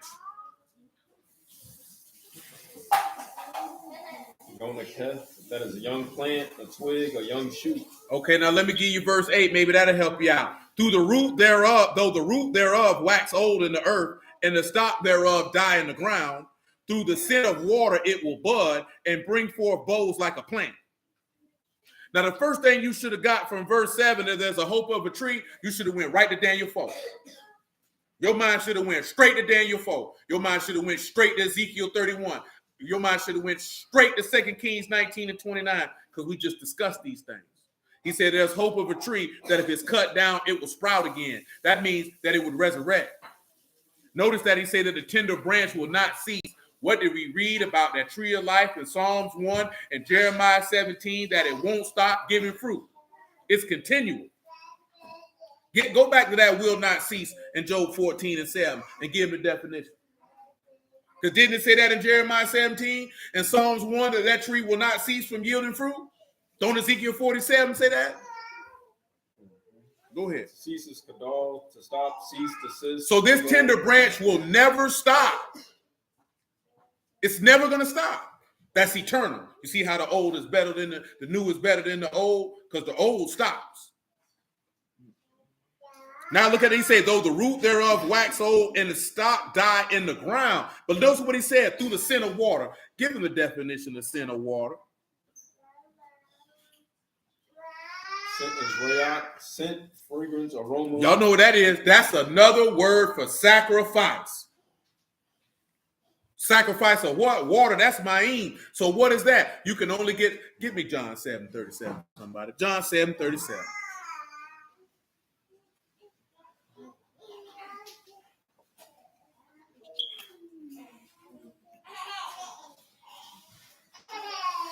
In the last day, that great day of the feast, Yahushua stood and cried, if any man thirst, let him what? And drink. Uh-huh. He that believe on me, as the scripture has said, out of his belly shall flow rivers of living water.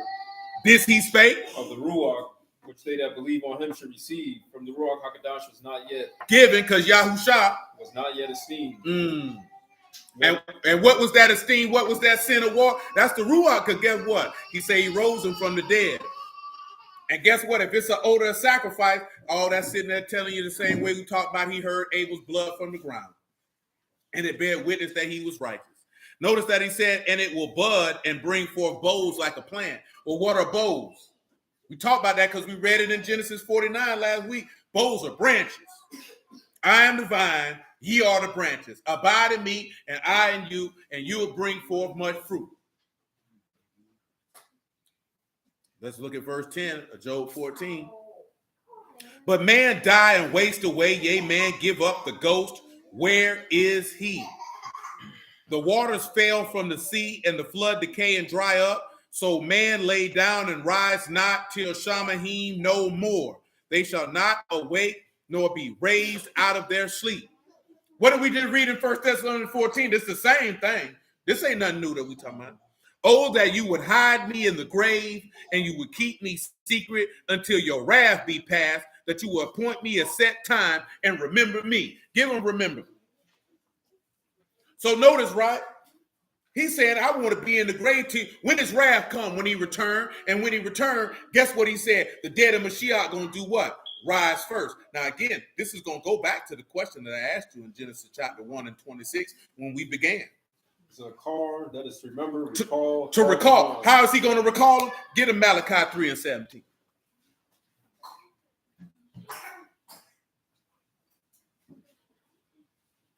And they shall be mine, say Yahuwah of hosts. Well, make it 3 and 15. And now we call the proud happy. Yea, they that work wickedness are set up. Set up. Yea, 10 Alahym are even delivered. even delivered. Then they that feared Yahuwah spake. They that feared Yahuwah spake often one to another. And Yahuwah hearkened. He listened and heard. And a book of remembrance was written before him. That feared his name. And they that thought upon his name. That's good. So when he sit back, remember me. Why is he remember? What did the thief on the cross ask him to do? When you come in your kingdom, remember me. What a book of remembrance. Well, what is the book of remembrance? It's the book of life. So this is what Job is asking about. When your wrath come and I'm in the grave, remember me. I'm not going to be raised out of my sleep till Shamahim pass away. Did you not read that in Mark 13? Now, you see how all this stuff tying together? We try to work it all in, and you see it's all the same. That's what I told the brother when he was like, oh, I thought you believe in the New Testament. Boy, it's all the same word, bro. You know what I'm saying? He told me he take the New Testament with a grain of salt. I said, that's unfortunate. That means you take the old with the same grain. You don't think you do, but you do. You know why? Because we know we telling the beginning from the end and the end from the beginning. Because it's all the same word. These niggas just unskilled. Remember, he said he done shut their eyes and he said, open his book. He said, I can't see it. Because you an Israelite don't mean you ought to be instructing nobody out their book. That don't mean that man done gave you no pack. That don't mean he done opened your eyes and and gave you a heart of flesh and unstopped your ears. You just a stupid nigga with a Bible in your hand who know he an Israelite, allegedly. Nevertheless, 14 and 14. If a man die, shall he live? See, they put again there, but it ain't there. Given a definition to live, it should be caught, but we'll see.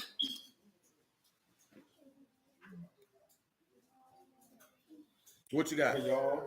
To live, have life, remain alive. If a man die, shall he alive? What did the Son of God say? The Father has given me the power to quicken whom he will. If a man die, shall he live? See, I didn't get to tell him that because the brother asked, what was Satan sin that he sinned from the beginning? Who can tell me where you can find in the text what Satan's sin was and where it's mentioned? And it ain't the garden either. What was his sin? He was a murderer. Yeah, his brother. You got that? But can you read that? See, we can infer that. See, I'm talking for the smarty art nigga that want you to point it out. You heard when a nigga asked that? Anywhere in the text, because they wasn't just in the law, just anywhere in the text. You know what I'm saying? But you got to look at, he talking about in Genesis. They want to know, where can you read what was his sin that he going to hell? Because that's what a dude asked today. So this is what a dude asked today.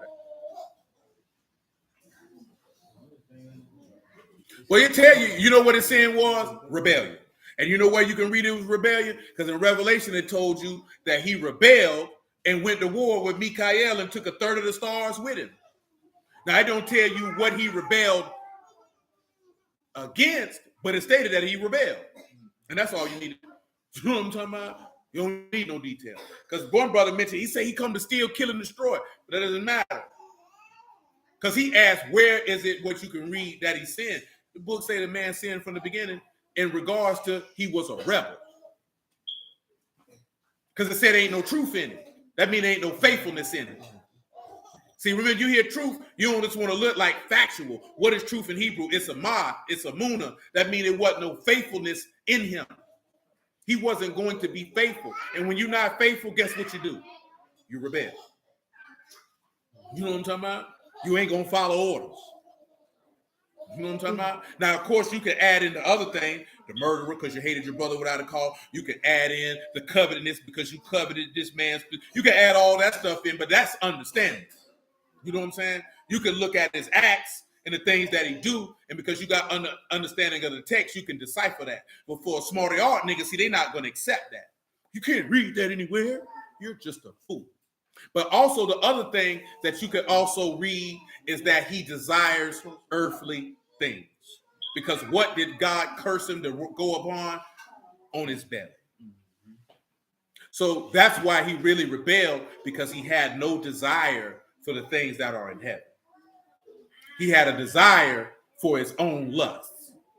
When you have a desire for your own lust, again, guess what you're going to do? Rebel. You know what I'm saying? That's just how that goes. That's how it works. Job 14 and 14. If a man die, shall he live? All the days of my appointed time will I wait till my change come. Give him the definition of change.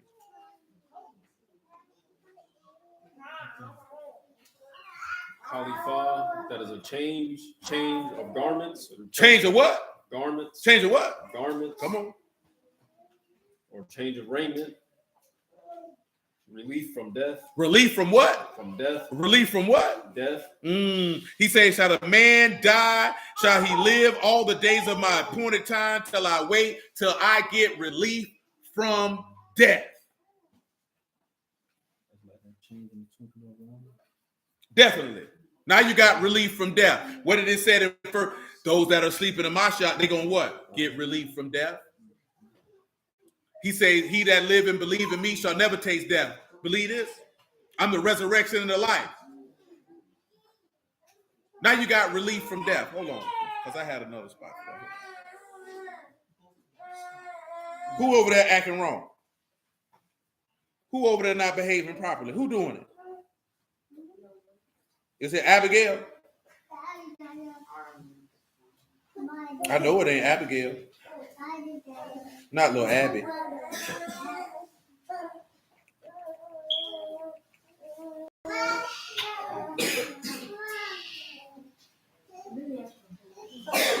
Come over here to Psalm 55. Give me verse 14.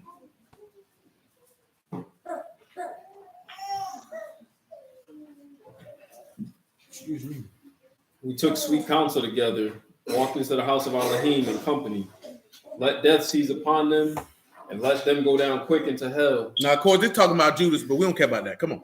For wickedness and their dwellings among them. As for me, I will call upon Alahym, and Yahuwah shall save me. Evening, and morning, noon, I pray. Cry aloud, and he shall hear my voice. He delivered my soul in peace from the battle against me. For there were many with me. Alahym and afflict them. He that abide of old, Selah, because they have no changes. Therefore, they fear not Alahym. You know that that's that same word. They don't have relief from death, so they don't have respect for God.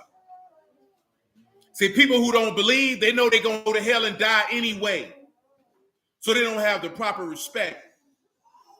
Now, I just want you to think about that, right? He said, till my change come, till I get relief from death. What did we read in Romans 8 to start with? What was Paul talking about? A relief from death. Because man is full of trouble. Didn't we just see man move in travail and pain as it is this day? Let me read verse 15 of Job 14.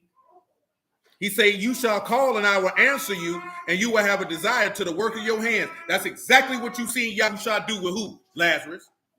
And you know what that voice is symbolic to? That trumpet. Because when that trumpet is blown, guess what you're going to do? You're going to arise and be gathered unto the door. And when you gathered unto the door, you're going to get your change or your relief from death and be in the image of the living Alahym. Because if you get your change, guess what you've been made into? You've been conformed to his image. But we're going to get to that in a moment. He say, for now, I don't need all that. So, let's come back to Romans 8 and let's decipher a few things. But we're finna wrap up in a second.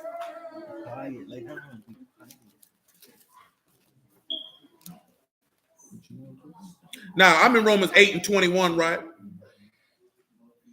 He said, because the creature itself shall be delivered from the bondage of corruption and to the esteemed freedom of the sons of Alahym. That's what you see in Job 14 talking about, being delivered from corruption so that you could be in the esteem. Remember what we read in 2 Corinthians 3? Get 2 Corinthians 3 and 16. Shoot, make it 12. Shoot, that's what we've been talking about anyway. Praise God. Seeing then that we have such hope, we use great plainness. Because we have this expectation, there's no shadow for us. All things are plain to them who understand. That's what the book say. Come on with it. And not as Moses put a veil over his face that the children of Yahshua could not steadfastly look to the end of that which is abolished. That's right. But their minds are blinded. For until this day remain the same veil untaken away in the reading of the Old Testament. Paul, hold on. Run back to Songs of Solomon 7 and 13. And then Leviticus 26 and 10.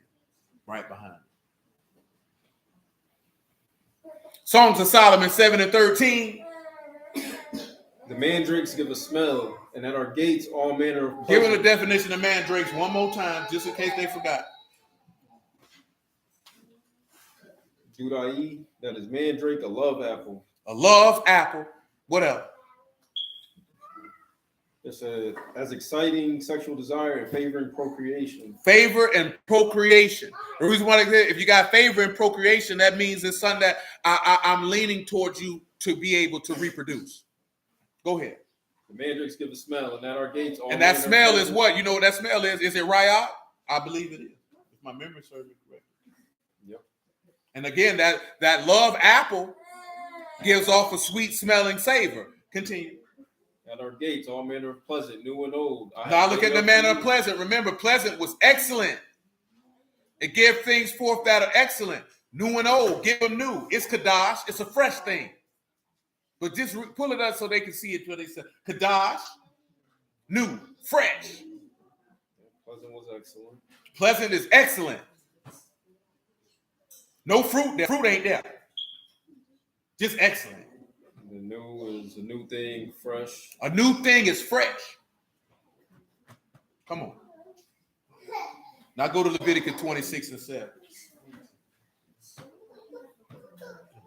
The reason why I'm going to here, right? If we're looking at the esteemed liberty of sons of Alahym, you didn't have that freedom with the old covenant. You couldn't be a son of God with that. That wasn't contained in it. But that's why Moses had the veil on his face, because that was what was to come later. That's why we got great hope, because we got plainness of speech. Ain't no shadow, form, or outline for us. We see things plain for what it was intended to be from the jump street. All things were kept secret from the beginning of the world, but now it's been made manifest by the gospel and the scriptures of the prophets for the righteous obedience that come through faith. See, we understand that. So when Bruce tell you, oh, the new covenant ain't in effect, I know that you unlearned. And I'll tell anybody that till they face it any time, and we can go line for line, script for script. It's nothing. You know what I'm talking about? Because I ain't none of these other niggas that you used to dealing with. And I really don't care if you agree with anything I'm talking about. It don't make no difference to me. But you're not going to be able to say you ain't stand before God and you heard his testimony before you get there. I'm coming to bear witness to the word of Alahym. If a man be able to hear it and save his soul, let Yahuwah be esteemed. If he reject it, let Yahuwah be esteemed, because his word going forth. I don't care what these niggas think or what they got to say. You know what I'm talking about? That what nigga problem is. You give a damn too much what these niggas think and say. I do not care. You know what I'm talking about? You know why I don't care? Because Paul say, are we here to serve men or serve Hamashiach? Because if I'm here to please men, then I couldn't be the servant of Hamashiach.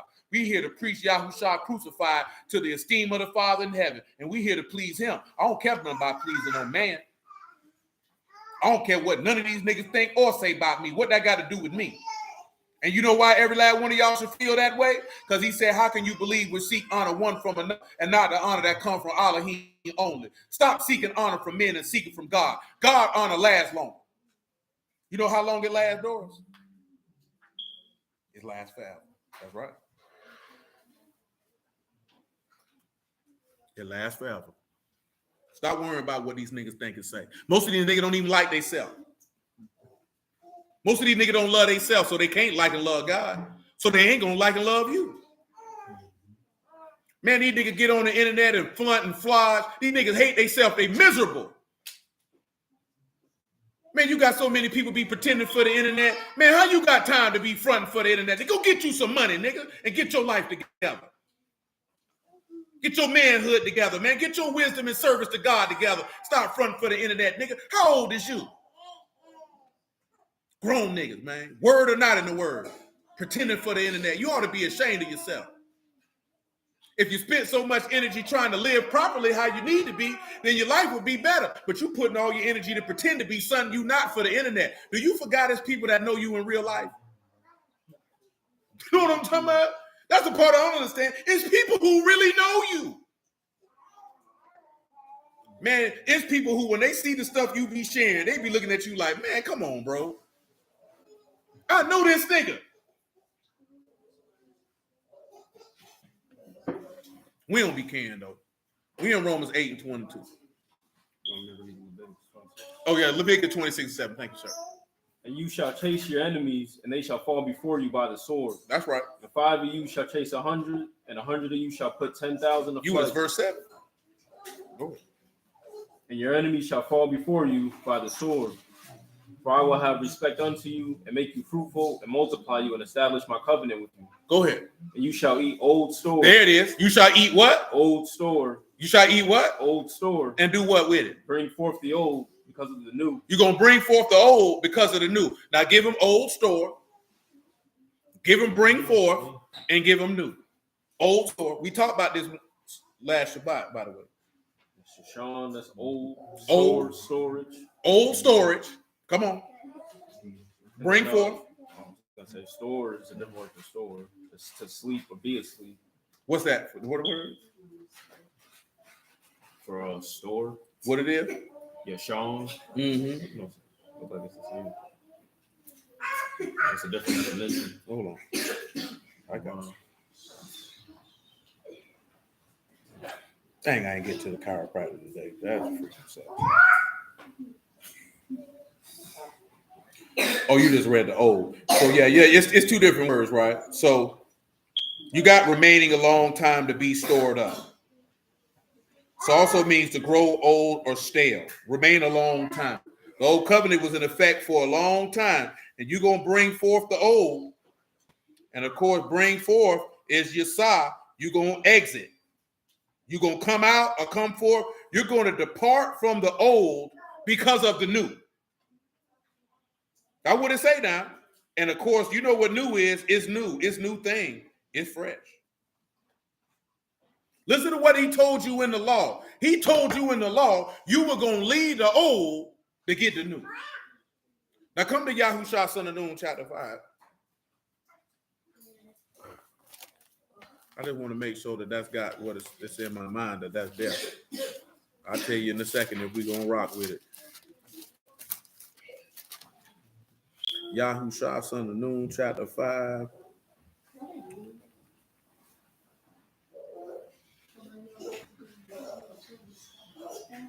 Come over here to 5 and 10. Yahushua, son of Nun, chapter 5, verse 10. Go ahead, man.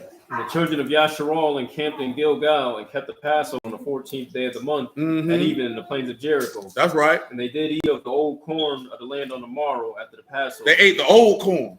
Give them old. You can give them corn too. This one, they got it as one word. One word. So that's arbor, that is produce or yield. So they ate that with, so it's not old corn there. They ate what the land yielded. Go ahead. You're in verse 12. And the manna ceased on the morrow after they had eaten of the old corn of the land. Neither had the children of Yasharal manna anymore, but they did eat of the fruit of the land of Canaan. Now look up old corn one more time. Same thing. So the same thing. So now they ate what the land produced, but after that, they ate the fruit. Now guess what you get to get you looking at with this here, right? You didn't have no fruits when it came with the old. You just had, that's why it's significant with the manna. Because you know what they ate in the wilderness? They ate manna. When they came in the land, that ceased. No longer for you to eat that. Because you're going to exit from the old so that you can have the new. I'm just reading you that there because Yahushua son of Nun is kind of an example of that. We also kind of seen that in 2 Corinthians 3. Now, return back to Romans 8. I ain't got about 5 to 10 more minutes. We're in verse 22 of Romans 8. For we know that the whole creation groan and travail in pain together until now. Not only, but ourselves also, which are the first fruits of the Ruach, even we are grown ourselves within ourselves, waiting for the adoption, the redemption of our body. Remember, we read in Psalms 49, who can redeem you? You're reading that Job 14. Was he not talking about the redemption of the body? Give me Job 19 and 25 on general principle. For I know my Redeemer lives. I know my Redeemer lives. He shall stand at the ladder upon the earth. He shall stand at the ladder upon the earth. And after my skin destroyed this. After my skin destroyed, the worms destroyed his skin. What did he say? Yet in my flesh shall I see Alahym. Yet in my flesh will I what? see Alahym. I will what? See Alahym. Go ahead. Whom I shall see for myself. For myself. My eyes shall behold. And not another. My reins be consumed within. Notice what he said, right?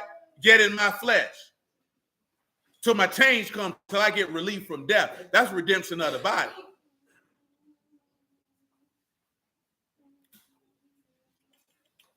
Well, Don, we can't look at it's not going to be the Hebrew word for redemption. So let's come over here to verse 24 of Romans chapter 8. For we are saved by hope. But hope that is seen is not hope. For what a man see, why do he yet hope for? Is that not exactly what Job said in Job 14? For if we hope for that which we see not, then we do with patience wait for it. Likewise, the Ruach also help our infirmities. We know not what we should pray for as we ought. The Ruach itself make intercession for us with groanings which cannot be uttered. And he searched the heart. He that searched the hearts, that's that Jeremiah 17:10. Know what is the mind of the Ruach, because he make intercession for the saints according to Alahym. We know that all things work together for good to them that love Alahym and those who are called according to purpose. For whom he did foreknow, he also did predestinate, conform to the image of his son, that he might be firstborn among many brethren. Moreover, whom he did predestinate, them he also called. Whom he called, he also justified. And whom he also justified, he esteemed. Now, I'm going to give you a brief synopsis on that. Y'all willing, we can roll that into tomorrow. Give them the Greek definition of predestinate. Y'all should know predestinate, because that's in Psalms 139. When he say, my members were written in a book. But the Greek word for predestinate is proorizo, and it means predetermined, decide beforehand. So guess what? We can look at that with Jacob. He decided beforehand that the elder would serve the younger. You can look at that with Samson. He was determined beforehand. You can look at that with Jeremiah when he said, before I formed you in the belly, I knew you, and I ordained you and appointed you to be prophet unto the nations. I have already predestinated and determined this. When this lamb was slain from the foundation of the world, this was predestinated. I had already determined that this was going to happen. So you got men who are already predestinated, and then you got called. So when Moses was called, that was already predestinated. When Joseph through what he went through, he was called, because what did they do to him before they did what they did to him? He had a dream. He had already predestinated that all these people were going to bow down and worship you, which is a predestination of what they were going to do with Mashiach, because the lamb was slain from the foundation of the world, and the testimony of Yahushua is the Ruach of prophecy. This has already been laid out. And when he called you, he going to justify you. And what is justify? That's a doc. That means he going to make you righteous. And when he make you righteous, he going to esteem you. So yet in your flesh, you'll see Alahym. You understand? And you know what all that go back to? That Genesis 1:26. Read it for him one more time.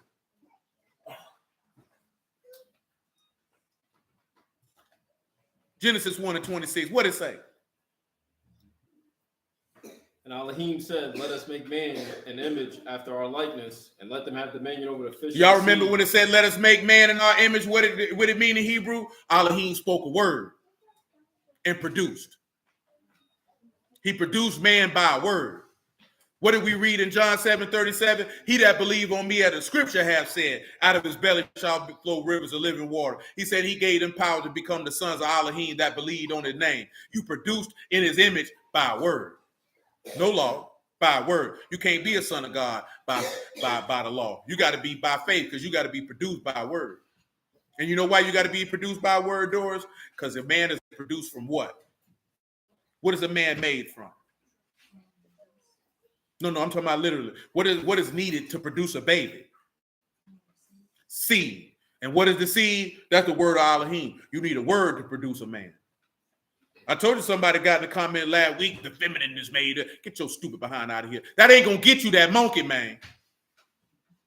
It ain't going to get it. What that nigga told him and paid him for dressing like that is not going to get you that good. It ain't going to get it for you. See, these dudes think they can say all this stuff, pandering to women, and it's going to get you vagina. You still going to be without. I was tripping, right? They had, what his name is? They had Fetty Wap, baby mama, seen a clip. She was on Fresh and Fit. She killed that nigga. She said, man, I'm out of here, man. F you and your podcast. He told me, leave, ho. He said, man, you giving vibes of a nigga who didn't get no coochie till he was in his 20s. That nigga said, I got it. It's 18, by the way. She said, nigga, you late. They clowning her like, you saying this. They missed the point of what she was saying. They was focusing on the age, right? She's saying 20s. Oh, he said 18. That ain't late. Her point was, you sound like a man who ain't never had no interaction with women in a positive fashion till you were, she didn't say when you were 20. She said in your 20s. So she said, nigga, you had to be 22, 24, 25, 26 before you started actually being able to interact with women in the way that you like. Basically, and she told him that. She said, matter of fact, she said, you on a podcast talking about and argue with women. She said, what that say about you? Then she called him a pussy nigga. So I'm like, well then.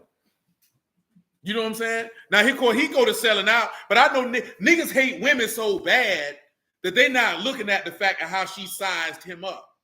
See, I ain't looking at it because it's a woman. I'm looking at the dude, and I'm looking at her words and what type of vibe you giving, because she wasn't saying that just to be, this was how she honestly felt.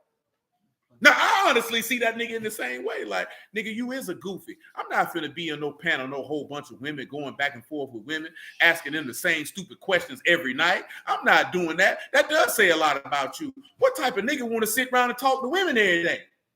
About nothing.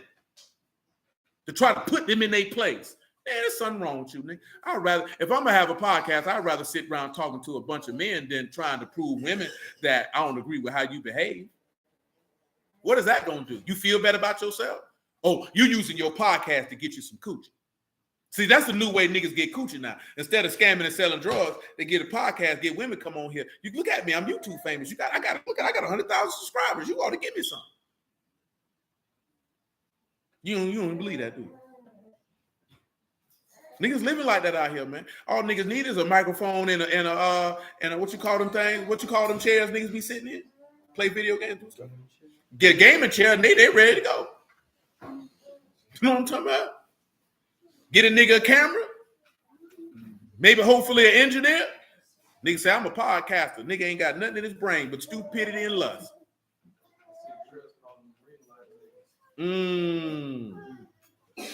Then the women get upset why these men starting podcasts instead of getting therapy. They're really just upset that niggas giving other niggas who ain't had no game, giving a little bit of game.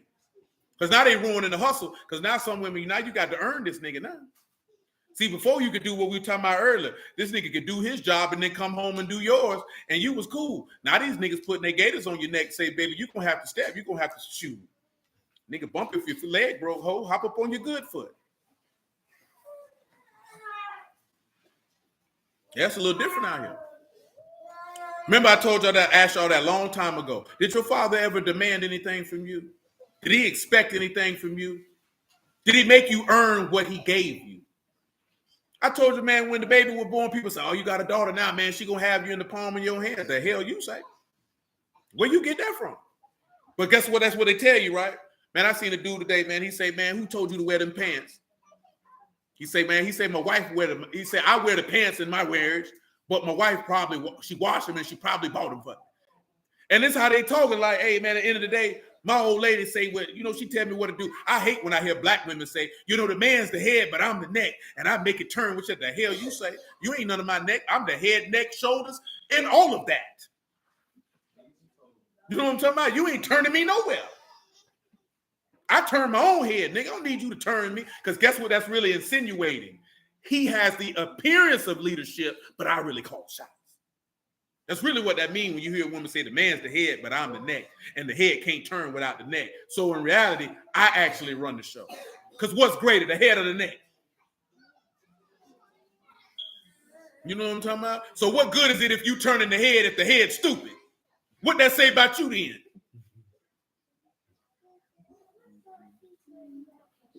You know what I'm talking about? I'm just being honest with you. Is it a lot of? But at the end of the day, that's what it takes, man. You gotta have a daughter. Man, look here, I don't care nothing about all that, man. Because you feel like, because you got a lot of dudes, they have a daughter, they give her whatever she wants. You know what I'm saying? She ain't got to work for nothing. They give her whatever she wants. That's lying to me. So ain't gonna earn what she get. Ain't you got to earn what you get everywhere in life? So why would it be different with me? What I'm gonna be setting up for failure, sitting out there in the world thinking you should just get something because you exist. And that ain't because she no woman. I wouldn't raise no child like that. Boy or girl. You're gonna get what you earn. Because you know what happens when you get what you earn? You appreciate it. When somebody give you something, you don't appreciate it because you ain't have to earn it. So you don't have respect for it. So you deal with it any kind of way because you feel like somebody else will give it to you again. But when you earn it, you respect it more because you know what you did to get it. See, that's why you can't earn forgiveness. You know what I'm talking about? Because then you'll try to throw that in Yahuwah's face. See, that's another conversation. You know what I'm talking about? Now, give me back in verse 29, man. Give me conformed and give me image in the Greek. You got conformed first? Mm-hmm. What you got for conformed first? Yeah, Romans 8 and 29. We ain't never leave Romans.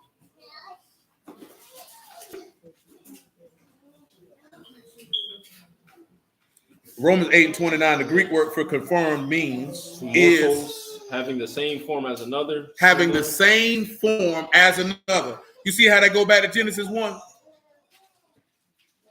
Read Genesis, give me image and then go back to Genesis 1 and 27. The Greek word for image is, what they do to that boy?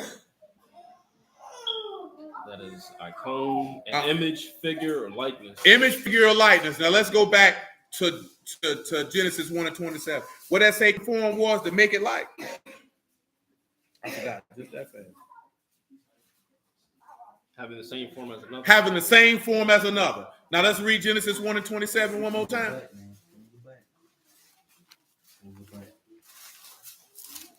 So Alahym created man in his image, and the image of Alahym created he him. So he made him in his likeness and in his form. Now I ask you again, why is it significant that that man was made on the 6th day? Can you tell me why a significant man was made on the 6th day? Can anybody on Clubhouse, on YouTube, in the room, can anybody tell me why man was made, the significance of why man was made on the 6th day, I should say? What's the significance of that? Can anybody tell me, what do you believe the significance of that is? Why is that significant? We've been building up everything, because remember, I asked you that in the beginning, right? And everything we done talked about from the beginning to now was to lead up to explaining the significance.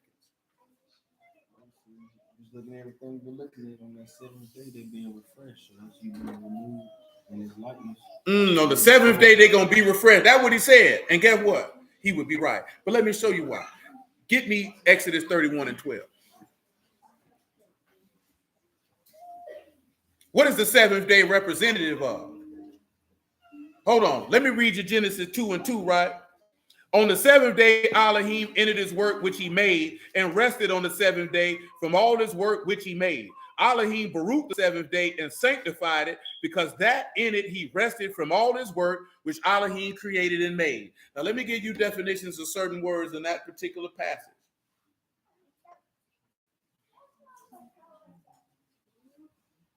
Now, we're going to look at ended.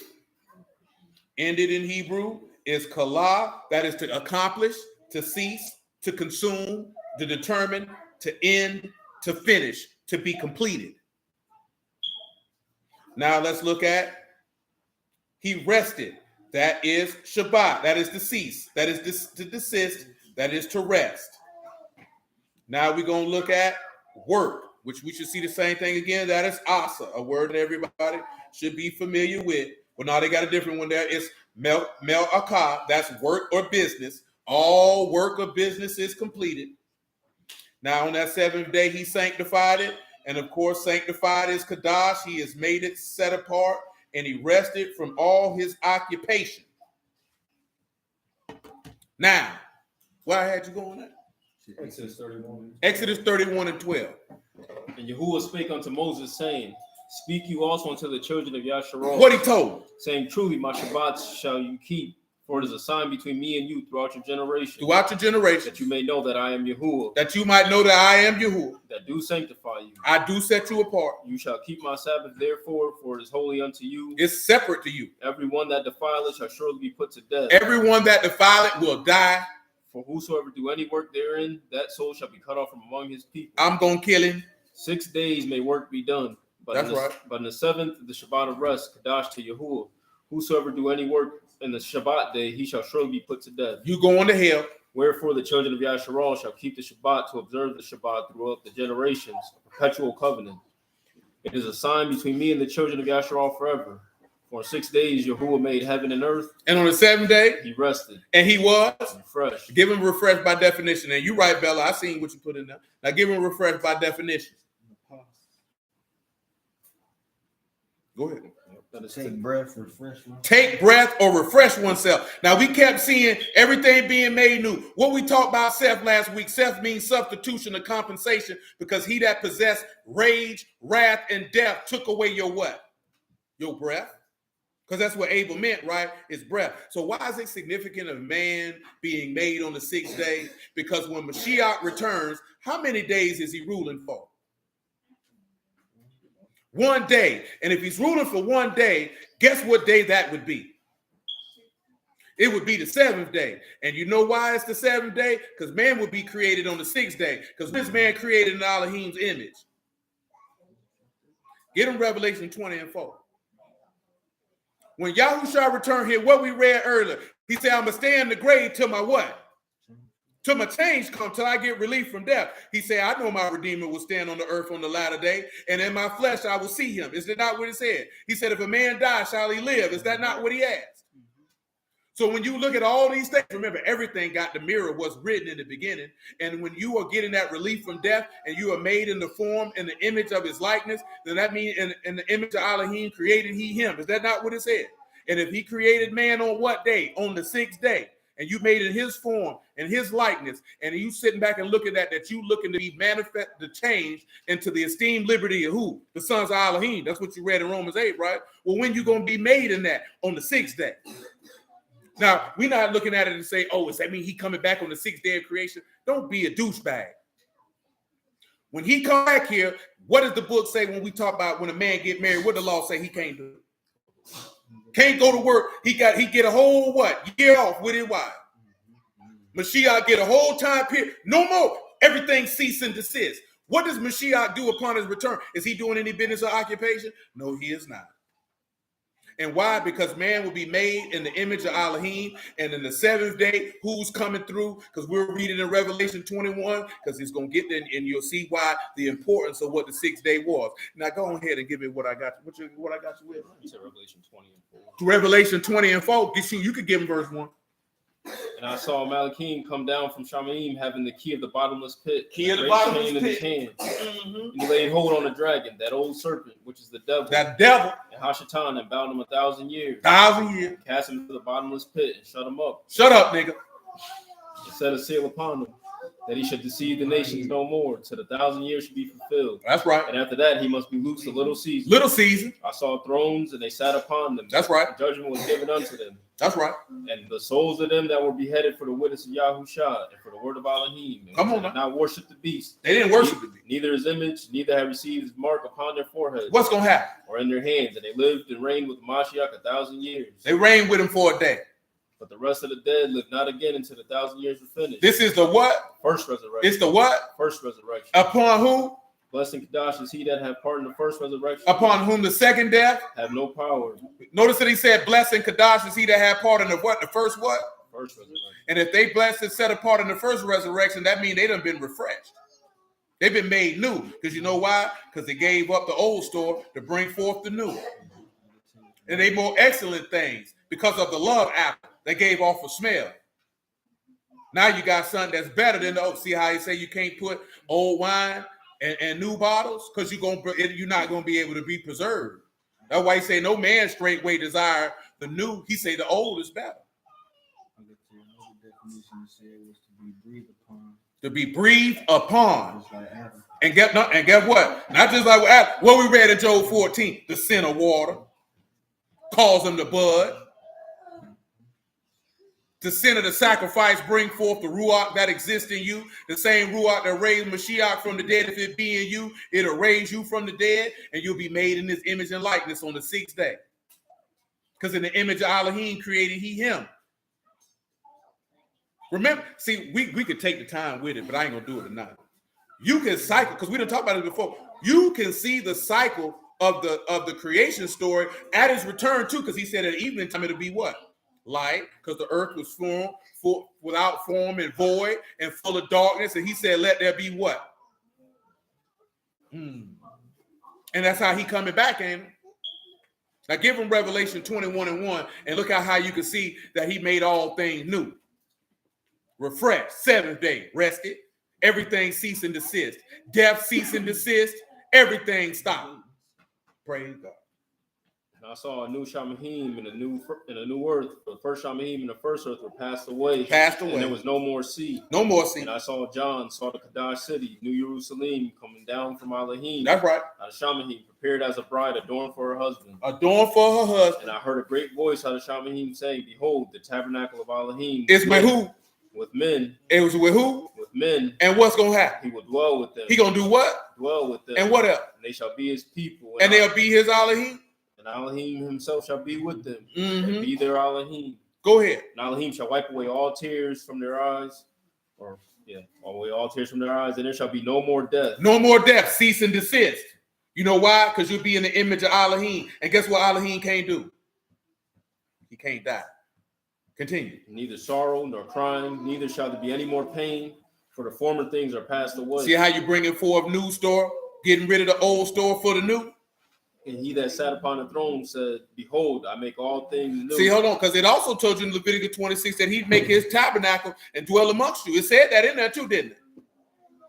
Come on, read that verse from the top you just was in. And Alahym shall wipe away all tears from their eyes, and there shall be no more death, neither sorrow nor crying. Neither shall there be any more pain. No more pain. For former things are passed away. Former things are passed away. And he that sat upon the throne said, behold, I make all things new. And he said unto me, right, for these words are true and faithful. And praise Yahuwah. That's good right there. We'll say hallelujah for Yahushua in the word right there. We'll start right there for now. Hey, I appreciate y'all time this evening, man. Bless y'all the house Alahym in the name of Yahushua. Prayerfully, you got some understanding. Everybody understood all that? Y'all understood all that? Everybody on the stream? On here, you understood all that? Well, let Yahuwah be esteemed. Yahuwah willing, man, 7:30 regular time, man. You know what I'm talking about? We're going to make it do what it do because it's Wednesday. We got regular work to do. We'll keep on keeping on. But also, if you didn't catch that, that's why I read that verse. He say, and with that trumpet, he'll gather the people in the great trump. Because guess what? That trumpet blown, 7th day on the scene. You know what I'm saying? But it ain't the 7th day, it's the 6th day. You know why? Because you got to blow for the gathering to the door. Get yourself prepared for the 7th day. See, you don't even realize that Mashiach kingdom is preparation for the Sabbath.